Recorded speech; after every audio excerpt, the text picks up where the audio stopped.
ഞാനിന്ന് സംസാരിക്കുന്നത് പരിശുദ്ധമായ നമസ്കാരത്തെ സംബന്ധിച്ചാണ്. നിസ്കാരത്തിൻ്റെ വഴക്കൊന്നും ഇല്ല.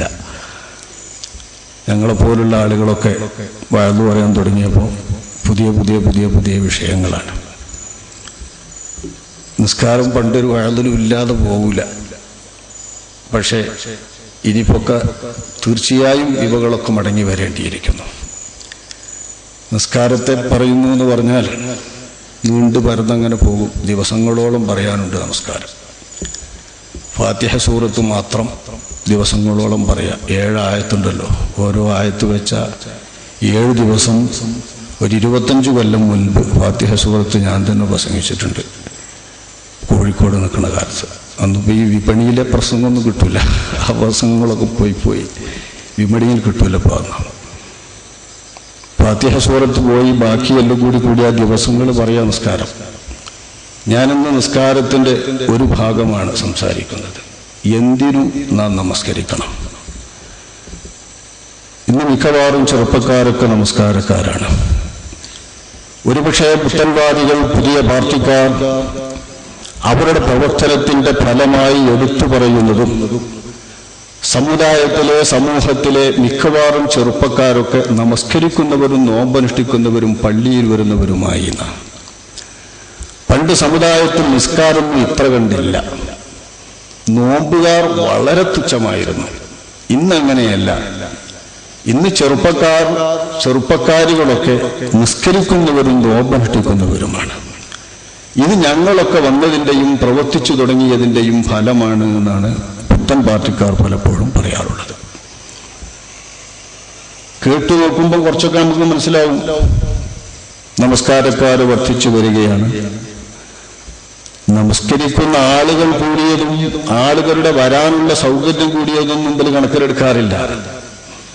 പള്ളിയിലേക്ക് വരാനുള്ള സൗകര്യം, പള്ളിയിലുള്ള സൗകര്യം, ഒരു ടൗണിൽ തന്നെ എത്രയോ പള്ളികൾ, ടൗണിലേക്കുള്ള ആളുകളുടെ പ്രവാഹം, ഇതൊക്കെ വർദ്ധിച്ചിരിക്കുകയാണ്. ആണും പെണ്ണും നടുറോഡിലാണ്.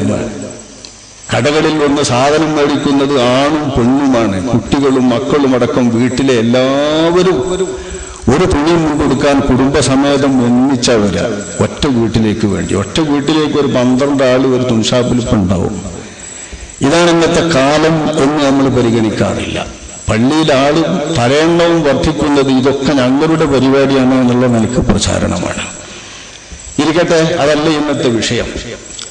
നമസ്കാരക്കാർ കൂടിയിരിക്കുന്നു എന്നു തന്നെ സങ്കല്പിക്കുക. നോമ്പുകാരും നമസ്കാരക്കാരും കൂടിയിരിക്കുന്നു.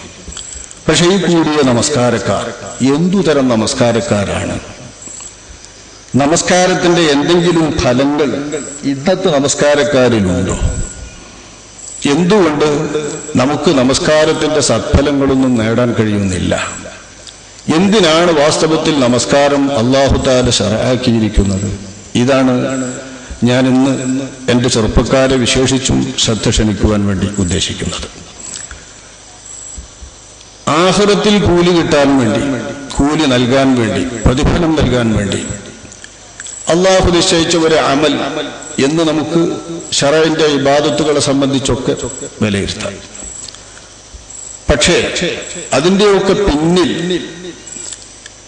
ഈമാനികമായ, സാമൂഹികമായി കാണുന്ന തഖ്വാപരമായ ഒരു മാനമുണ്ടാകുമല്ലോ. ഇത് നമസ്കാരം കൊണ്ട് വളരെയധികം ഉദ്ദേശിക്കപ്പെട്ടിട്ടുണ്ട്, ലക്ഷ്യമിട്ടിട്ടുണ്ട്. ഇതുകൊണ്ടാണ് കഴിഞ്ഞ കാല സമുദായത്തിലൊക്കെയും നമസ്കാരം നിലനിന്നത്. മനുഷ്യവർഗത്തിന്റെ ആദിമ പിതാവ് ആദം നബി അലൈഹിസ്സലാം തൊട്ട് നമസ്കാരമുണ്ടെന്ന് ചരിത്രം പറയുന്നു. മഹാനായ ഇമാം റാഫിഈ തന്റെ ശറഹുൽ മുസ്നദിൽ ഉദ്ധരിക്കുന്നത് പ്രകാരം നമ്മൾ ഇന്ന് നമസ്കരിക്കുന്ന സുബ്ഹ് നമസ്കാരത്തിന്റെ സമയത്ത് ആ പ്രഭാതവേളയിലെ നമസ്കാരമായിരുന്നു ആദം നബി അലൈഹിസ്സലാമിന്റെ നമസ്കാരം.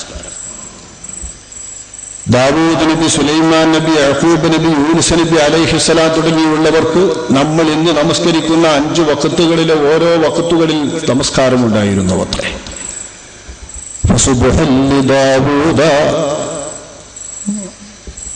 എന്ന് തുടങ്ങുന്ന പദ്യം ബഹുമാനപ്പെട്ട ആദം നബി അലൈഹിസ്സലാം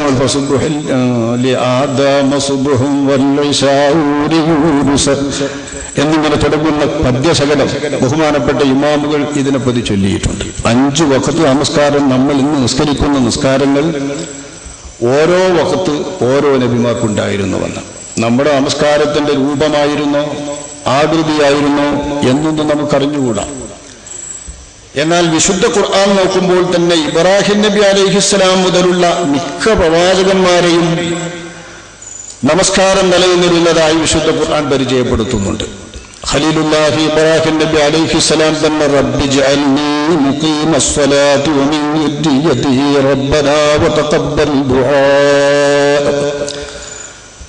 തന്റെ പ്രിയപുത്രൻ ഇസ്മായിൽ നബി അലൈഹിസ്സലാമിനെയും മാതാവിനെയും മക്കയിൽ കൊണ്ടുവന്നാക്കി പോകുമ്പോൾ ബഹുമാനപ്പെട്ട ഇബ്രാഹിം നബി അലൈഹിസ്സലാം പ്രാർത്ഥിച്ച പ്രാർത്ഥനയുടെ ഏതാനും ഭാഗം വിശുദ്ധ ഖുർആനിലുണ്ട്. ആ പ്രാർത്ഥനയ്ക്കിടയിൽ അദ്ദേഹത്തിന്റെ ഒരു വാക്യം റബ്ബി ജഅൽനി മുഖീമസ്സലാ, കൃത്യമായി നമസ്കരിക്കുന്നയാൾ, നമസ്കാരം നിലനിർത്തുന്നയാളാക്കണേ നീ എന്നെ.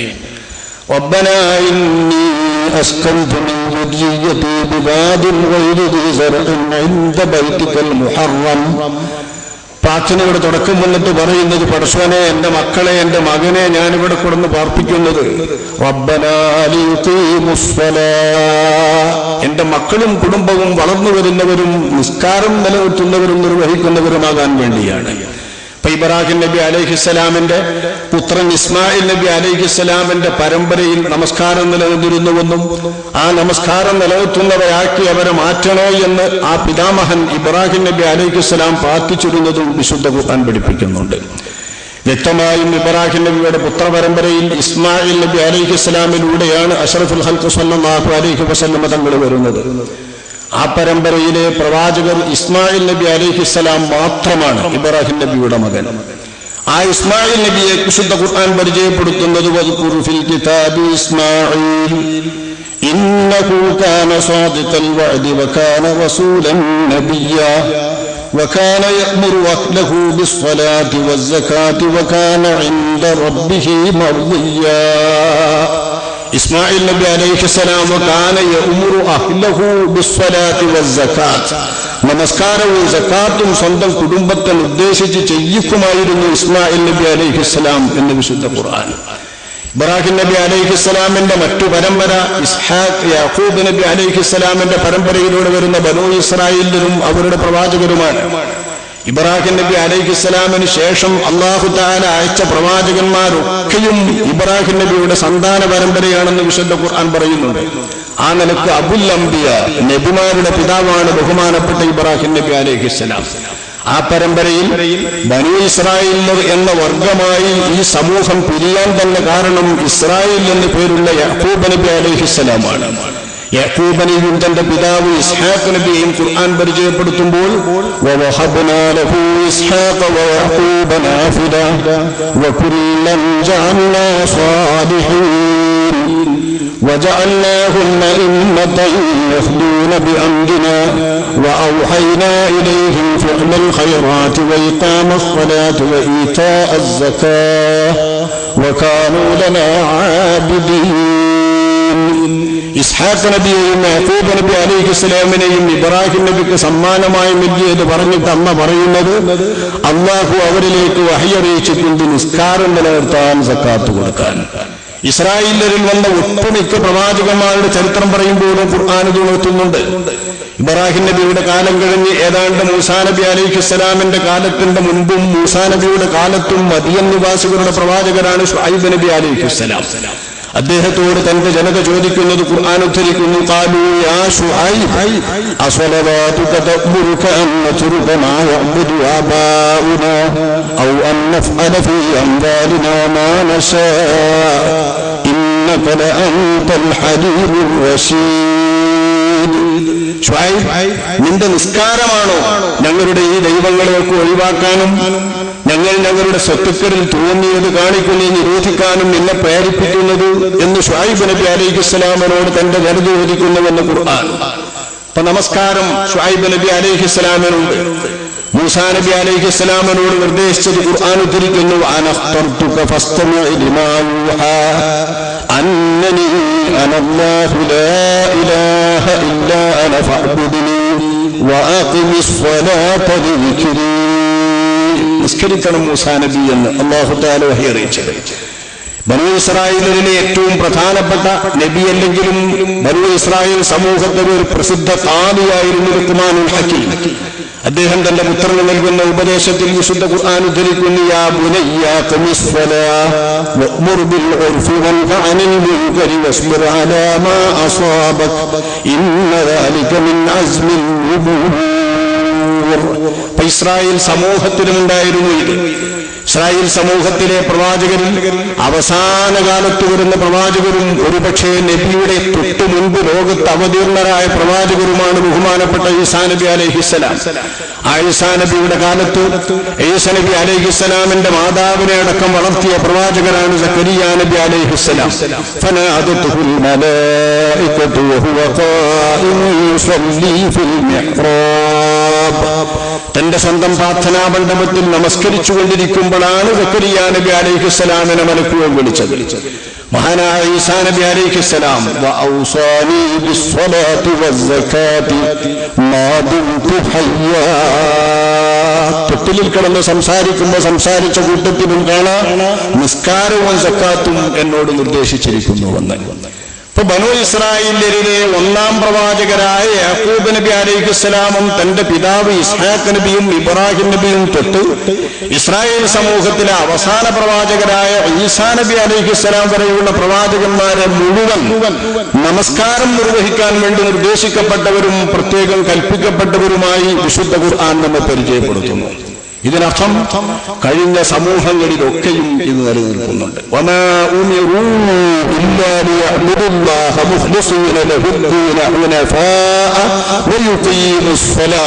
നബിമാർക്ക് മാത്രമല്ല വേദക്കാരായിട്ടുള്ള ആളുകൾക്ക് മുഴുവനും നമസ്കാരം അല്ലാഹു തആല നിർദ്ദേശിച്ചിരുന്നുവെന്ന് വിശുദ്ധ ഖുർആനിന്റെ ഈ ആയത്ത് പഠിപ്പിക്കുന്നു. എന്തിനായിരുന്നു അപ്പോ ഈ പ്രവാചകന്മാർക്കൊക്കെയും നമസ്കാരം? ഒരു കാലത്തും മനുഷ്യ സമൂഹത്തിൽ വിശ്വാസികൾക്കിടയിൽ പ്രവാചകന്മാർക്കിടയിൽ നമസ്കാരമില്ലാതായിട്ടില്ല. മൂസാ നബി അലൈഹിസ്സലാമിനോട് അല്ലാഹു തആല പറഞ്ഞ വാചകത്തിന്റെ ഒരു ചെറിയ വാക്യം ഇതിന്റെ ഏതാണ്ട് ഉദ്ദേശം പറയുന്നുണ്ട്. വഅഖിമിസ് സ്വലാത ലിദിക്രി. എന്നെ ഓർക്കാൻ, എന്നെ സ്മരിക്കാൻ, എന്നെ മനസ്സിലാക്കാൻ, എന്നെ പ്രകീർത്തിക്കാൻ, എന്നെപ്പറ്റി ചിന്തിക്കാൻ, എന്നെപ്പറ്റിയുള്ള ശ്രദ്ധ വിടാതിരിക്കാൻ, ഇതിനാണ് നമസ്കാരം എന്ന് മൂസാ നബി അലൈഹിസ്സലാമിനോട് പറഞ്ഞത്. ഇത് നമ്മൾ ഉപയോഗിക്കുന്നതാണ്. പക്ഷെ വഹി മൂസാ നബി അലൈഹിസ്സലാമിനോടുള്ള വഹിയുടെ വാക്യമാണ് ഖുർആൻ ഉദ്ധരിക്കുന്നത്. അപ്പൊ അള്ളാഹുവിന്റെ ദിക്റിന് വേണ്ടി കഴിഞ്ഞ കാല പ്രവാചകന്മാർക്കൊക്കെയും നിശ്ചയിച്ച നമസ്കാരം അവരിൽ നിന്ന് ഭിന്നമായി 5 വഖത്ത് നേരവും ഒന്നിച്ച് ഇന്ന് നൽകപ്പെട്ട ഈ നമസ്കാരം ഇതിനു മുൻപ് ഒരു സമുദായത്തിനും നൽകപ്പെട്ടിട്ടില്ലെന്ന് പ്രമാണങ്ങൾ പറയുന്നു. ആദരവായ നബി കരീം സല്ലല്ലാഹു അലൈഹി വസല്ലം തങ്ങളുടെ ഉമ്മത്തിനു മാത്രമാണ് ഇന്ന് നമ്മൾ നമസ്കരിക്കുന്ന 5 വഖത്ത് നമസ്കാരം. ഇന്ന സ്വലാത കാനത് അലൽ മുഅ്മിനീന കിതാബൻ മൗഖൂതാ. സമയം നിശ്ചയിക്കപ്പെട്ട, കൃത്യമായി സമയമുള്ള നമസ്കാരമാക്കി അല്ലാഹു നിശ്ചയിക്കപ്പെട്ട 5 വഖത്ത് നമസ്കാരം ആദം നബി അലൈഹിസ്സലാം മുതൽ അനവധി പ്രവാചകന്മാർക്ക് ഒറ്റ വഖത്ത് ഈ കൂട്ടത്തിലുള്ളത് ചിലത് നൽകിയിട്ടുണ്ടെങ്കിലും അള്ളാഹുവിന്റെ ഹബീബിനും ഹബീബിന്റെ ഉമ്മത്തിനും അല്ലാഹു തആല ഈ 5 വഖത്ത് നമസ്കാരങ്ങൾ സമ്പൂർണമായും നൽകിയിരിക്കുന്നു.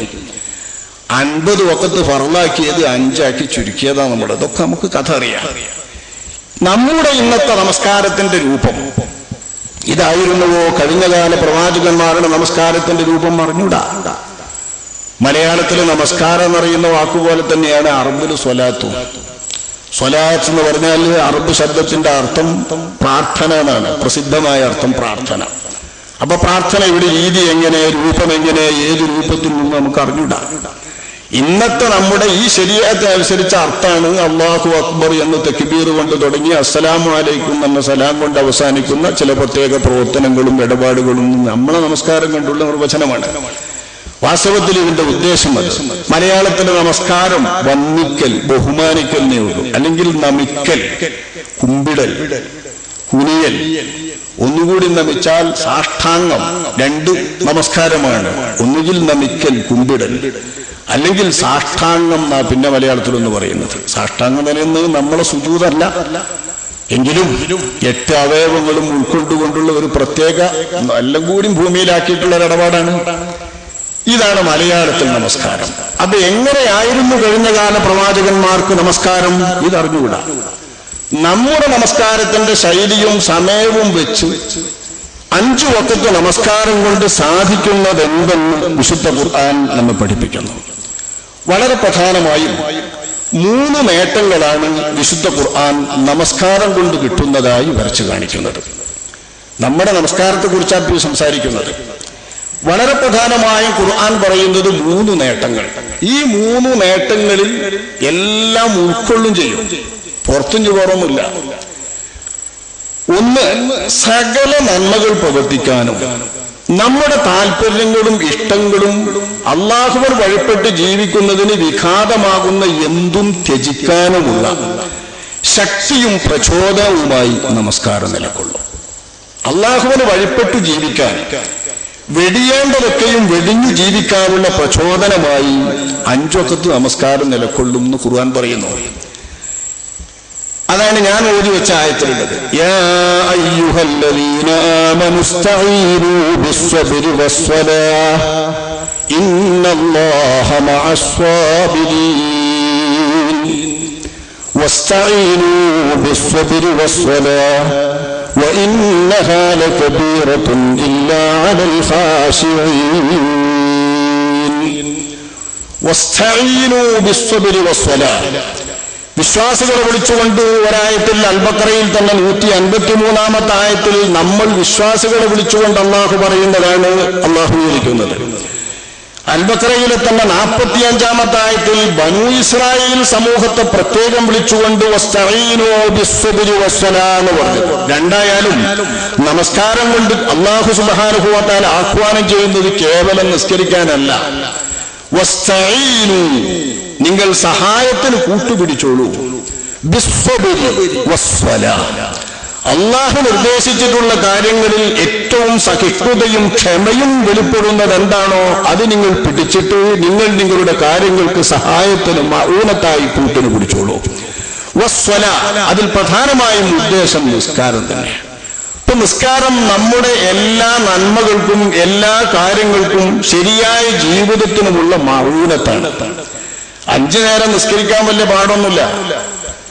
5 മിനിറ്റ് കൊണ്ട് ഓരോ നമസ്കാരം പൂർത്തിയാക്കാം. അതിനാൽ കമാൽ എടുക്കുകയാണെന്ന് വെച്ചാൽ ഒരു 10 മിനിറ്റ് വൃതം കൂട്ടിയാൽ വളരെ കുറഞ്ഞ നേരം കൊണ്ട് നമസ്കാരം നമുക്ക് പൂർത്തിയാക്കാം. പക്ഷെ ഇതല്ല ഖുർആൻ പറയുന്നത്. ജീവിതത്തിൽ നിങ്ങൾ നടത്തുന്ന എല്ലാ ധർമ്മങ്ങൾക്കും കർമ്മങ്ങൾക്കും എല്ലാ നല്ല കാര്യങ്ങൾക്കും നിങ്ങൾ സഹായത്തിന് പിടിക്കേണ്ടത് നമസ്കാരം. അള്ളാഹു കൽപ്പിച്ച കാര്യങ്ങളൊക്കെ എടുക്കാൻ വേണ്ടി നിങ്ങൾ പിടിക്കേണ്ടത് നമസ്കാരം. അള്ളാഹു നിരോധിച്ചതും കൽപ്പിക്കപ്പെട്ട കാര്യങ്ങൾക്ക് വിഘാതമാകുന്ന ദുന്യാവിന്റെ സകല പ്രതിബന്ധങ്ങളും ത്യജിക്കാൻ വേണ്ടി നിങ്ങൾ സഹായത്തിന് പിടിക്കേണ്ടത് നമസ്കാരം. അള്ളാഹുവിന് വഴിപ്പെടാനും അള്ളാഹുവിന്റെ നിരോധങ്ങൾ വെടിഞ്ഞ് ജീവിക്കാനും സഹായത്തിന് പറ്റുന്ന അമലായി അള്ളാഹു നിസ്കാരത്തിൽ വിവരിക്കുന്നു ഈ ആയത്തിൽ. രണ്ടാമത്തെ ഒരു ഉദ്ദേശം, രണ്ടാമത്തെ ഒരു നേട്ടം വിശുദ്ധ ഖുർആൻ പഠിപ്പിക്കുന്നത് എല്ലാവിധ തിന്മകളിൽ നിന്നും നമസ്കാരം പിന്തിരിപ്പിക്കുന്നു എന്നാണ്. സകലവിധ തിന്മകളിൽ നിന്നും ഒരു മനുഷ്യനിൽ നിന്ന് തിന്മ എങ്ങനെ വരുന്നുവോ അതിൽ നിന്നൊക്കെ നമസ്കാരം പിന്തിരിപ്പിക്കുന്നു. നമ്മളെ നിസ്കാരം അങ്ങനെ ആകുന്നുണ്ടോ എന്ന് വേറെ കണക്ക്. അല്ലാഹു സുബ്ഹാനഹു വ തആല നമുക്ക് നിശ്ചയിച്ച 5 വഖത്ത് നമസ്കാരം കൊണ്ട് കിട്ടുന്ന നേട്ടം വിശുദ്ധ ഖുർആനിന്റെ അടിസ്ഥാനത്തിലാണ് ഞാൻ സംഗ്രഹിക്കുന്നത്. അല്ലാഹു ഇവിടെ വിവരിക്കുന്നത് എല്ലാ തിന്മകളിൽ നിന്നും പിന്തിരിപ്പിക്കാൻ നമസ്കാരം പറ്റും. ആദരവായ നബിയോട് നിർദ്ദേശിക്കുന്നത് ഖുർആൻ ഉത്ലു മാ ഊഹിയ ഇലൈക മിനൽ കിതാബ് വഅഖിമിസ് സ്വലാഹ ഇന്നസ് സ്വലാത തൻഹാ അനിൽ ഫഹ്ശാഇ വൽ മുൻകർ വലദിക്റുല്ലാഹി അക്ബർ വല്ലാഹു യഅലമു മാ തസ്നഊൻ. ആദരവായ നബിയോട് അല്ലാഹു തആല പറയുന്നത് ഉത്ലു മാ ഊഹിയ ഇലൈക മിനൽ കിതാബ്, വിശുദ്ധ ഖുർആനിലെ വാക്യങ്ങളിൽ ഇഷ്ടംപോലെ പാരായണം ചെയ്യുക. ഖുർആൻ ഓതിക്കൊണ്ട് നമസ്കാരം മുറപോലെ നിർവഹിക്കുക. ഇന്ന സ്വലാത്ത തൻഹാ അനിൽ ഫഹ്ശാഇ വൽ മുൻകർ മുൻകർ. എല്ലാ തിന്മകളിൽ നിന്നും അരുതായ്മകളിൽ നിന്നും നമസ്കാരം മനുഷ്യനെ തടഞ്ഞു നിർത്തുന്നു. ഫഹ്ശ, മുൻകർ, ഇത് മനുഷ്യന്റെ എല്ലാ അരുതായ്മകളെയും ഉൾക്കൊള്ളുന്ന വാക്യമാണ്. നമുക്കറിയാം, ഖുതുബയ്ക്ക് ശേഷം 2 ഖുതുബയും കഴിഞ്ഞിട്ട് അതിന്റെ അവസാനം നമ്മൾ കൊണ്ടുവരുന്ന ഫർള് മുഅ്മിനീങ്ങൾക്കുള്ള ദുആയും നടത്തിയിട്ട് മിമ്പറിൽ നിന്ന് ഖതീബ് വെള്ളിയാഴ്ച എന്നും ഓതുന്നവരായിട്ടുണ്ട്. ഇന്നല്ലാഹ യഅ്മുറു ബിൽ അദ്ലി വൽ ഇഹ്സാൻ വഇതാഇ ദിൽ ഖുർബാ വയൻഹാ അനിൽ ഫഹ്ശാഇ വൽ മുൻകരി വൽ ബഗ്യി യഅലകും ലഅല്ലകും തദക്കറൂൻ. ശേഷം വലദിക്റുല്ലാഹി അക്ബർ എന്ന് ഈ ആയത്തിന്റെ അവസാനത്തിൽ പറഞ്ഞ വാചകം 2ാമത്തെ ആയത്തായിട്ട് ഉദ്ധരിക്കും. ഇത് മിക്ക ഖുതുബകളിലും നമ്മൾ കേൾക്കും. നുബാത്തിയ ഖുതുബ ഓതുന്ന എല്ലാ പള്ളികളിലും അങ്ങനെ ഇപ്പൊ പറയണം. കാരണം ഇപ്പൊ നുബാത്തിയ ഖുതുബയൊക്കെ നമ്മുടെ സുന്നി പള്ളിയിൽ നിന്ന് തന്നെ ചിലയിടത്തൊക്കെ എടുത്തു പോയിക്കണം. അപ്പൊ ഈ ആയത്തൊക്കെ പോയിക്കണോന്ന് അല്ലാഹു അഅലം. പണ്ടത്തെ കാലത്ത് ആയത്തുണ്ട്. ഇത് ഇന്നും ഇന്നലെ തുടങ്ങിയൊന്നുമല്ല. മഹാനായ ഉമർ ഇബ്നു അബ്ദുൽ അസീസ് റളിയല്ലാഹു തആല അൻഹു തങ്ങളവർകൾ 1-ാം നൂറ്റാണ്ടിലെ മുജദ്ദിദായി വാഴ്ത്തപ്പെടുന്ന താബഈ പ്രമുഖരായ ഉമർ ഇബ്നു അബ്ദുൽ അസീസ് റളിയല്ലാഹു അൻഹു തങ്ങളുടെ നിർദ്ദേശപ്രകാരം ഖുതുബയിൽ നടപ്പാക്കി വന്ന ഉപദേശമാണ് ഇന്നല്ലാഹ യഅ്മുറു ബിൽ അദ്ൽ. എല്ലാം അതിലടങ്ങിയിട്ടുണ്ട്. ഇതുകൊണ്ടാണ് ഈ ആയത്ത് ഓതുന്നത്. ലോകത്തിന് ഒരു ഉപദേശം അതിലടങ്ങാൻ ബാക്കില്ല. അദ്ൽ, ഇഹ്സാൻ, ഈതാഉ ദിൽ ഖുർബ, ഈ 3 കാര്യങ്ങൾ അല്ലാഹു കൽപ്പിക്കുന്നു. ഫഹ്ശാ, മുൻകർ, ബഗ്യ്, ഇത് 3ഉം അല്ലാഹു തആല വിരോധിക്കുന്നു. അപ്പൊ 3 തിന്മകൾ അല്ലാഹു ആണ് പറയുന്നത്. ഫഹ്ശാ, മുൻകർ, ബഗ്യ്. ബഗ്യ് കൂടി വാസ്തവത്തിൽ ഫഹ്ശാ, മുൻകറിൽ ഉൾക്കൊള്ളാം. നമ്മളുമായി ബന്ധപ്പെട്ട് അല്ലാഹു സുബ്ഹാനഹു വ തആല നമ്മുടെ വികാരങ്ങളെ തുടർന്നുണ്ടായിത്തീരുന്ന എല്ലാ ദോഷങ്ങളും ഉൾക്കൊള്ളുന്നതാണ് ഫഹ്ശാഉം മുൻകറും. മനുഷ്യന്റെ കാമമോഹാദികളെ തുടർന്നുണ്ടാകുന്ന സകല തിന്മകളും കുറ്റങ്ങളും ഫഹ്ശാ എന്ന വാക്ക് ഉൾക്കൊള്ളും. അതാണ് വഷളത്വം. ഉദാഹരണമായി, കാമം അനിയന്ത്രിതമാവുകയും ലൈംഗികമായ മോഹം വളരെ നിയന്ത്രണ വിധേയമല്ലാത്ത രീതിയിൽ വരികയും ചെയ്യുമ്പോൾ ഉണ്ടായിത്തീരുന്നത് വിശുദ്ധ ഖുർആൻ പലയിടങ്ങളിലും ഫാഹിഷ, ഫഹ്ശാ എന്ന് വിവരിച്ചിട്ടുണ്ട്. സിന, ലൂത്ത് നബി അലൈഹിസ്സലാമിന്റെ ജനതയുടെ വൃത്തി, ഇതൊക്കെ അല്ലാഹു ഫാഹിഷ എന്ന് പറഞ്ഞിട്ടുണ്ട്. ഇതുപോലെ മോഹം മൂത്ത് അന്യന്റേത് മോഷ്ടിക്കുക, ഇത് ഫാഹിഷ എന്ന് വിവരിക്കപ്പെട്ടിട്ടുണ്ട്. മോഹകാമാദികളെ തുടർന്നുണ്ടാകുന്ന സകല വൃത്തികേടുകളും ഉൾക്കൊള്ളുന്ന പദമാണ് ഫഹ്ശ. മറ്റൊരു മനുഷ്യന്റെ വികാരം ക്രോധമാണ്. കാമം, ക്രോധം, മോഹം. ഈ ക്രോധം എന്നത് നിയന്ത്രിക്കാൻ കഴിയാതെ മനുഷ്യനുണ്ടാകുന്ന മുഴുവൻ തിന്മകളും ഉൾക്കൊള്ളുന്ന വാക്കാണ് മുൻകർ. ഇത് രണ്ടും അല്ലാഹു തആല നിസ്കാരം കൊണ്ട് വിരോധിക്കുകയും തടുക്കുകയും ചെയ്യുമെന്ന് അല്ലാഹു തആല വിശുദ്ധ ഖുർആനിൽ പറയുന്നു. ഈ ആയത്തിനെ അധികരിച്ച് മഹാനായ ഇബ്നു അബ്ബാസ് റളിയല്ലാഹു അൻഹുമാ, ഇബ്നു മസ്ഊദ് റളിയല്ലാഹു അൻഹുമാ തുടങ്ങിയുള്ള പ്രധാനപ്പെട്ട മുഫസ്സിരീങ്ങളായ സ്വഹാബാക്കൾ വിവരിക്കുന്നു, മല്ലം തൻഹഹു സ്വലാത്തുഹു അനിൽ ഫഹ്ശാഇ വൽ മുൻകർ ലം യസ്ദദ് ബി സ്വലാത്തിഹി മിനല്ലാഹി ഇല്ലാ ബുഅദ. മഹാനായ ഇബ്നു അബ്ബാസിന്റെ വാക്യം, ഒരുത്തന്റെ നമസ്കാരം ഫഹ്ശാഉം മുൻകറുമായ അരുതായ്മകളിൽ നിന്നും തിന്മകളിൽ നിന്നും അവനെ വിരോധിക്കുന്നില്ലെങ്കിൽ അവന്റെ നമസ്കാരം കൊണ്ട് അവൻ അല്ലാഹുവിനോട് അടുക്കുന്നില്ല, അകലുക തന്നെയാണ്. ഇബ്നു മസ്ഊദ് എന്നവരും പറയുന്നു, മല്ലം തഅ്മുറുഹു സ്വലാത്തുഹു ബിൽ മഅറൂഫ് വതൻഹഹു അനിൽ മുൻകർ. സകല നന്മകളും നമസ്കാരം കൽപ്പിച്ചിട്ട് എടുക്കാൻ അവന് പ്രചോദനം നൽകുകയും സകല തിന്മകളിൽ നിന്നും നമസ്കാരം അവനെ പിന്തിരിപ്പിക്കുകയും ചെയ്യുന്നില്ലയോ, ലം യസ്ദദ് ബിഹാ മിനല്ലാഹി ഇല്ലാ ബുഅദ, അല്ലാഹുവിനെ തൊട്ട് അവൻ അകലുകയാണെന്ന് മഹാനായ ഹസൻ റളിയല്ലാഹു അൻഹു തങ്ങളും ഇത് തന്നെ ആവർത്തിക്കുന്നു. സ്വഹാബാക്കളും താബിഈകളുമായ പ്രമുഖരായ മുഴുവൻ മുഫസ്സിറുകളും അല്ലാഹു സുബ്ഹാനഹു വ തആല ഖുർആനിൽ പറഞ്ഞ ഈ ആയത്തിനെ വിവരിക്കുന്നത് നിസ്കാരം കൊണ്ട് ഒരാൾക്ക് തോന്നിയാസങ്ങളിൽ നിന്ന് വെടിയാനുള്ള പ്രചോദനം ഉണ്ടായില്ലെങ്കിൽ, മുൻകറായ കാര്യങ്ങൾ നിർത്താനുള്ള പ്രചോദനമായി ഒരാൾക്ക് നമസ്കാരം ഭവിച്ചില്ലെങ്കിൽ, ഫഹ്ശായ മോശപ്പെട്ട വൃത്തികളിൽ നിന്നും വഷളം വൃത്തികളിൽ നിന്നും ഒരാളെ തന്റെ നമസ്കാരം അകറ്റുന്നില്ലെങ്കിൽ അവന്റെ നിസ്കാരം കൊണ്ട് കാര്യമില്ല, അല്ലാഹുവിലേക്ക് അവൻ നമസ്കാരം മൂലം അടുക്കുന്നില്ല. 2ാമത്തെ നേട്ടമാണിത്, സകല തിന്മകളിൽ നിന്നുള്ള മോചനം. 3ാമത് വിശുദ്ധ ഖുർആൻ പഠിപ്പിക്കുന്നത് നമസ്കാരം കൊണ്ട് കിട്ടുന്ന ഗുണം മാനസികമായി ശക്തി സംഭരിക്കാനുള്ള ഒരു പ്രധാന ഉപാധിയാണ് നിസ്കാരം. മനസ്സമാധാനം, മനസ്സിന്റെ എല്ലാ ദൗർബല്യങ്ങളെയും കാക്കും നിസ്കാരം. ഇത് വിശുദ്ധ ഖുർആൻ പല രീതിയിൽ ഉണർത്തുന്നുണ്ട്. മനുഷ്യന്റെ ഏറ്റവും മോശപ്പെട്ട ദൗർബല്യം വിശുദ്ധ ഖുർആൻ ഒരിടത്ത് പറയുന്നു, ഇന്നൽ ഇൻസാന ഖുലിഖ ഹലൂഅ ഇദാ മസ്സഹു ശർറു ജസൂഅ വഇദാ മസ്സഹുൽ ഖൈറു മനൂഅ. ഇന്നൽ ഇൻസാൻ, നിശ്ചയം മനുഷ്യവർഗം, ഖുലിഖ ഹലൂഅ, അവനെ സൃഷ്ടിക്കപ്പെട്ടിരിക്കുന്നത് അവൻ ഹലൂആയ. ഹലൂ എന്ന് പറഞ്ഞാൽ ശക്തമായ ആർത്തി. ശക്തമായ ആർത്തി, തനിക്ക് കിട്ടേണ്ടതും ഹിതകരമായതും കൈവശപ്പെടുത്തിയേ അടങ്ങൂ, ഇത് മറ്റാർക്കും വിട്ടുകൊടുക്കൂല എന്നുള്ള ശക്തമായ ആർത്തി, അലച്ചി.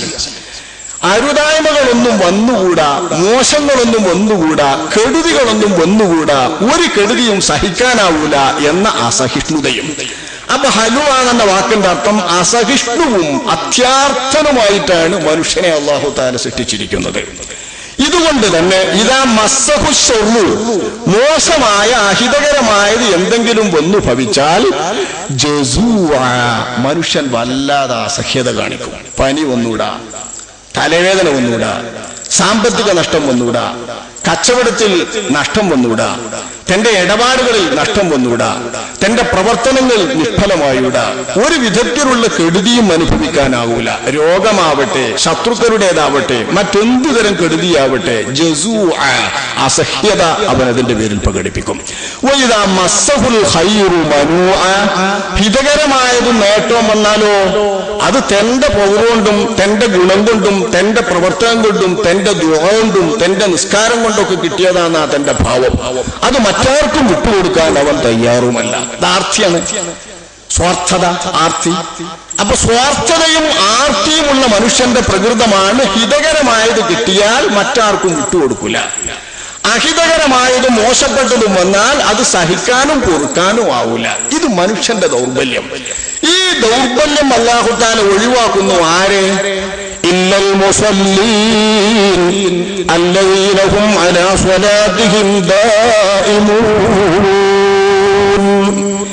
കൃത്യമായി എന്നും നിസ്കരിക്കുന്ന, തോന്നുമ്പോ സൊല്ലുകൾ നമ്മൾ പറയാറുണ്ട്. എപ്പോഴെങ്കിലൊക്കെ നിസ്കരിക്കുന്ന ആൾക്കാരെ പറ്റി ഇമാമാര് പറയുന്ന ഭാഷ തോന്നുമ്പോ സൊല്ലുകൾ, അങ്ങനെയല്ല.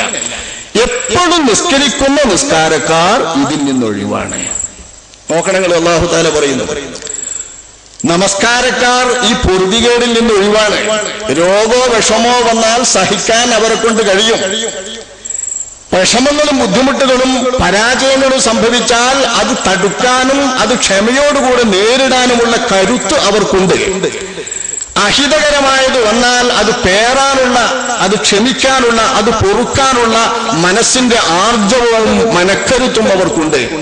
ബുദ്ധിമുട്ടും പ്രയാസവും താങ്ങാൻ അവർക്ക് കഴിയും. നേരെ മറിച്ച് ഹിതകരമായതും വല്ലതും കിട്ടിയാൽ അത് മറ്റുള്ളവർക്ക് കൊടുക്കാനും അവർക്ക് പറ്റും, നിസ്കരിക്കുന്ന ആളുകൾക്ക്. ഇപ്പൊ നിസ്കാരം കൊണ്ട് കിട്ടുന്ന നേട്ടാ ഇത് പറയുന്നത്. ഇതുകൊണ്ടാണ് അഷ്റഫുൽ ഖൽഖ് സ്വല്ലല്ലാഹു അലൈഹി വസല്ലമ തങ്ങൾ മക്കയിൽ തന്റെ ദീനിന്റെ ദഅവത്ത് നടത്തിക്കൊണ്ടിരിക്കുമ്പോ ആദ്യ വേളയിൽ ആദരവായ നബി കരീം സ്വല്ലല്ലാഹു അലൈഹി വസല്ലമ തങ്ങൾക്ക് അല്ലാഹു തആല രാത്രിയിൽ നമസ്കാരം നിർബന്ധമാക്കിയിരുന്നു. നിർബന്ധമാകട്ടെ അല്ലാതിരിക്കട്ടെ അല്ലാഹു നിർദ്ദേശിച്ചിരുന്നു. ഇതിൽ അഭിപ്രായ വ്യത്യാസമില്ല. ആദരവായ നബിയോട് രാത്രിയിൽ നിസ്കരിക്കാൻ, ഈ നമസ്കാരത്തിന്റെ നേട്ടം അന്ന് അല്ലാഹു തആല ആദരവായ നബിയെ വിളിച്ചറിയിക്കുന്നത് വിശുദ്ധ ഖുർആനിൽ ഒന്നുമുണ്ട്.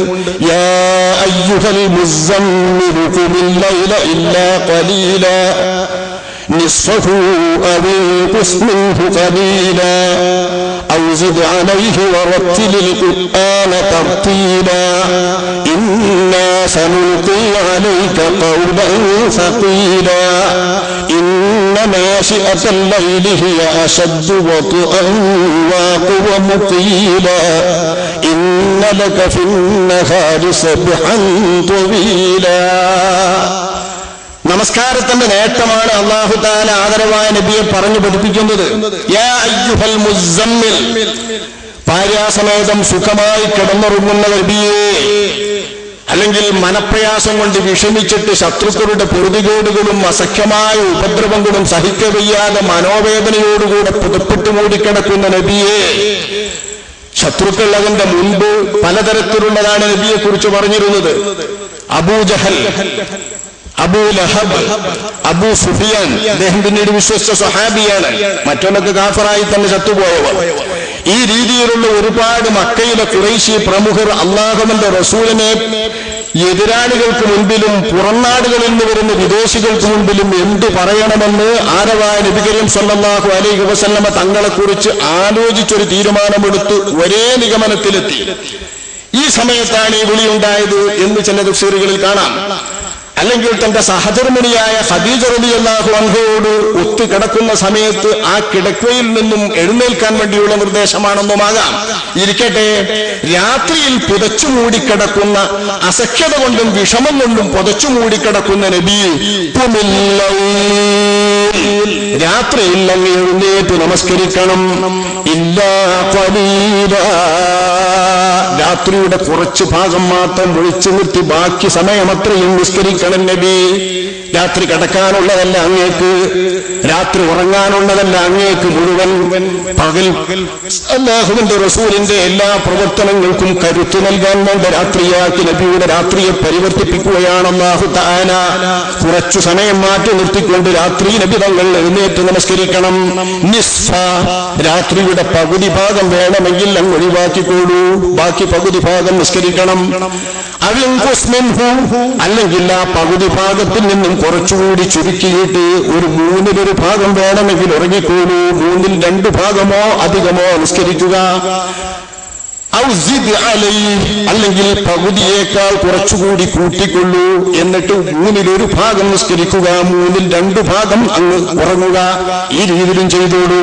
എങ്ങനെ വന്നാലും അങ്ങ് രാത്രിയിൽ നമസ്കാരം നിർവഹിക്കണം.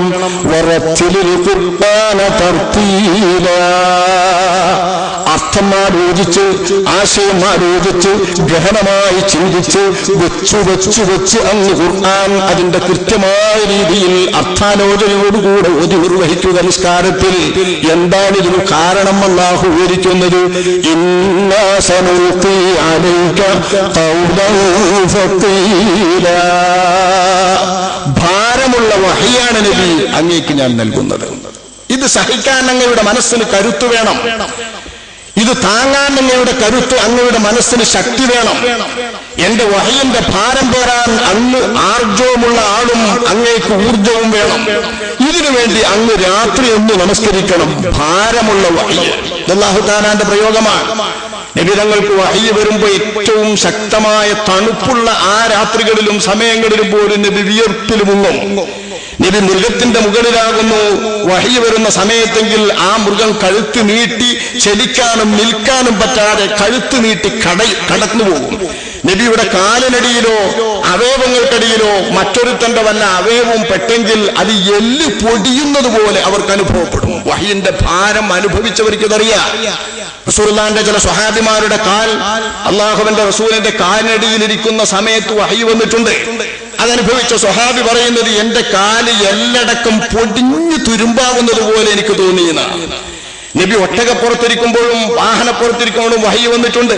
ഒട്ടകം ചലിക്കില്ലെന്ന് മാത്രമല്ല, നിൽക്കാൻ ശേഷിയില്ലാതെ കടന്നുപോകും നബിയുടെ ഒട്ടകം. കുതിരയാവട്ടെ ഒട്ടകമാവട്ടെ കഴുത്ത് നീട്ടി നബി സല്ലല്ലാഹു അലൈഹി വസല്ലമ തങ്ങൾക്ക് വഹി വരുമ്പോൾ കടന്നുപോകും. ഭാരം തന്നെയായിരുന്നത്, അനുഭവത്തിലുള്ള ഭാരം തന്നെ. മലക്കൂത്തിയായ ലോകത്ത് നിന്ന് അല്ലാഹു തആലാന്റെ മലക്കുകൾ മുഖേനയോ അല്ലെങ്കിൽ നേരിട്ട് അല്ലാഹു അജ്ഞാതമായ രീതിയിലോ അല്ലാഹു തആലാന്റെ റസൂലുള്ളാഹിക്ക് നൽകുന്ന ആ വഹയിന്റെ ഭാരം താങ്ങാൻ അങ്ങേക്ക് കരുത്ത് വേണമെങ്കിൽ, അങ്ങയുടെ മനസ്സിന് ശക്തി വേണമെങ്കിൽ, അങ്ങയുടെ ഹൃദയത്തിന് ബലം വേണമെങ്കിൽ അങ്ങ് രാത്രി നമസ്കരിക്കുക. ഇന്ന നാശിഅത്തൽ ലൈലി ഹിയ അശദ്ദു വതുഅൻ വഅഖവ മുഖീലാ. ഇത് കിട്ടാൻ പകല് നമസ്കരിച്ചാൽ പോരെ, രാത്രി തന്നെ നമസ്കരിക്കണമെന്ന് നിർദ്ദേശിക്കാൻ കാരണവും അല്ലാഹു തന്നെ വ്യക്തമാക്കുന്നു. ഇന്ന നാശിഅത്തൽ ലൈൽ, രാത്രിയുടെ യാമങ്ങൾ അല്ലെങ്കിൽ രാത്രിയിലുണ്ടാകുന്ന വികാരങ്ങളും ചിന്തകളും, അങ്ങയുടെ ഹൃദയത്തിന്റെ അകത്ത് വന്നുകൊണ്ടിരിക്കുന്ന ചിന്തകളും വിചാരങ്ങളും, അല്ലെങ്കിൽ രാത്രിയുടെ യാമങ്ങൾ, അല്ലെങ്കിൽ രാത്രിയിലുള്ള നമസ്കാരം, നൃത്തവും ഖുർആൻ പാരായണം ചെയ്തുകൊണ്ടുള്ള അല്ലാഹുവിന്റെ തിരുഹദറത്തിലെ നൃത്തം, ഹിയ അശദ്ദു വതുഅൻ വഅഖവ മുഖീലാ. ഹിയ അശദ്ദു വതുഅൻ, അത് ശക്തമായി സ്വാധീനമുള്ളതാണ്, പകൽ പോലെയല്ല. രാത്രിയിലുണ്ടായിത്തീരുന്ന രാത്രിയുടെ യാമങ്ങളുടെ സ്വാധീനം അല്ലെങ്കിൽ രാത്രിയിലുണ്ടാകുന്ന ചിന്തകളുടെയും വിചാരങ്ങളുടെയും അങ്ങ് ആലോചിക്കുന്ന ആലോചനകളിൽ ഉരുത്തിരിഞ്ഞു വരുന്ന വിചാരങ്ങളുടെയും സ്വാധീനം, അല്ലെങ്കിൽ രാത്രിയിൽ അങ്ങ് നമസ്കരിക്കുമ്പോൾ ആ നമസ്കാരം അവരുടെ മനസ്സിന് നൽകുന്നത് ശക്തമായ സ്വാധീനമാണ്. നല്ല വാക്കും ശുദ്ധ ചിന്തയും തെളിമയുള്ള പദങ്ങളും അങ്ങേക്ക് യാതൊരു മാറ്റവും വരാതെ ഉൾക്കൊള്ളാൻ രാത്രിയിലെ നമസ്കാരമാകുമ്പോൾ ആ സമയത്ത് കഴിയും.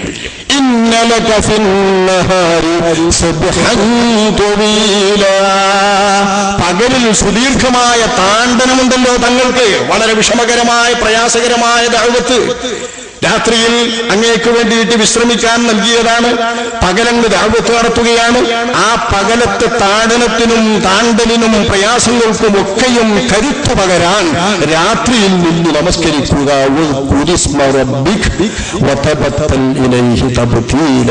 അള്ളാഹുവിലേക്ക് മുറിഞ്ഞു ചേർന്ന് സ്വയം അള്ളാഹുവിൽ മാത്രം ലയിച്ച് മറ്റെല്ലാം വിട്ട് അള്ളാഹുവിനെ സ്മരിക്കുന്ന നമസ്കാരത്തിൽ ഏർപ്പെടുക എന്ന് അഷ്റഫുൽ ഖൽഖ് സ്വല്ലല്ലാഹു അലൈഹി വസല്ലം തങ്ങളുടെ നിർദ്ദേശം.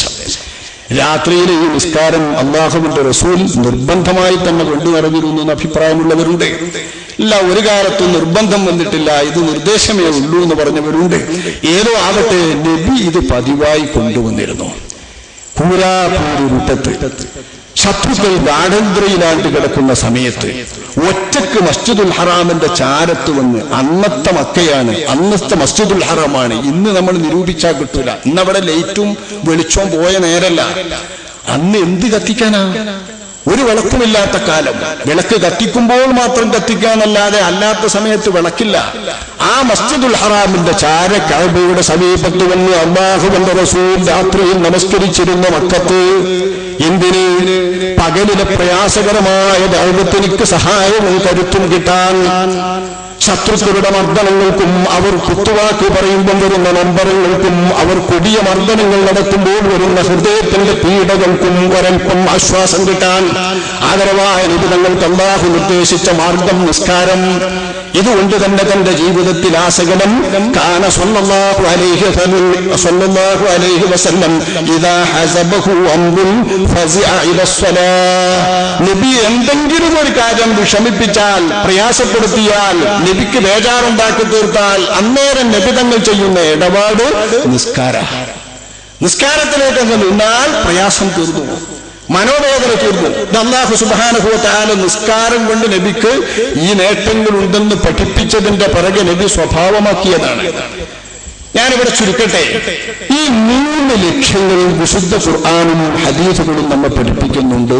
പരിശുദ്ധ നിസ്കാരം കൊണ്ട്, 5 വഖത്ത് നിസ്കാരം കൊണ്ട്. ഒന്ന്, എല്ലാ നന്മകളും എടുക്കാനും എല്ലാ തിന്മകളിൽ നിന്നും വെടിയാനുമുള്ള സഹിഷ്ണുതയും ക്ഷമയും മനസ്സും അതിനു സഹായകമായും പ്രചോദനമായും ഭവിക്കുക.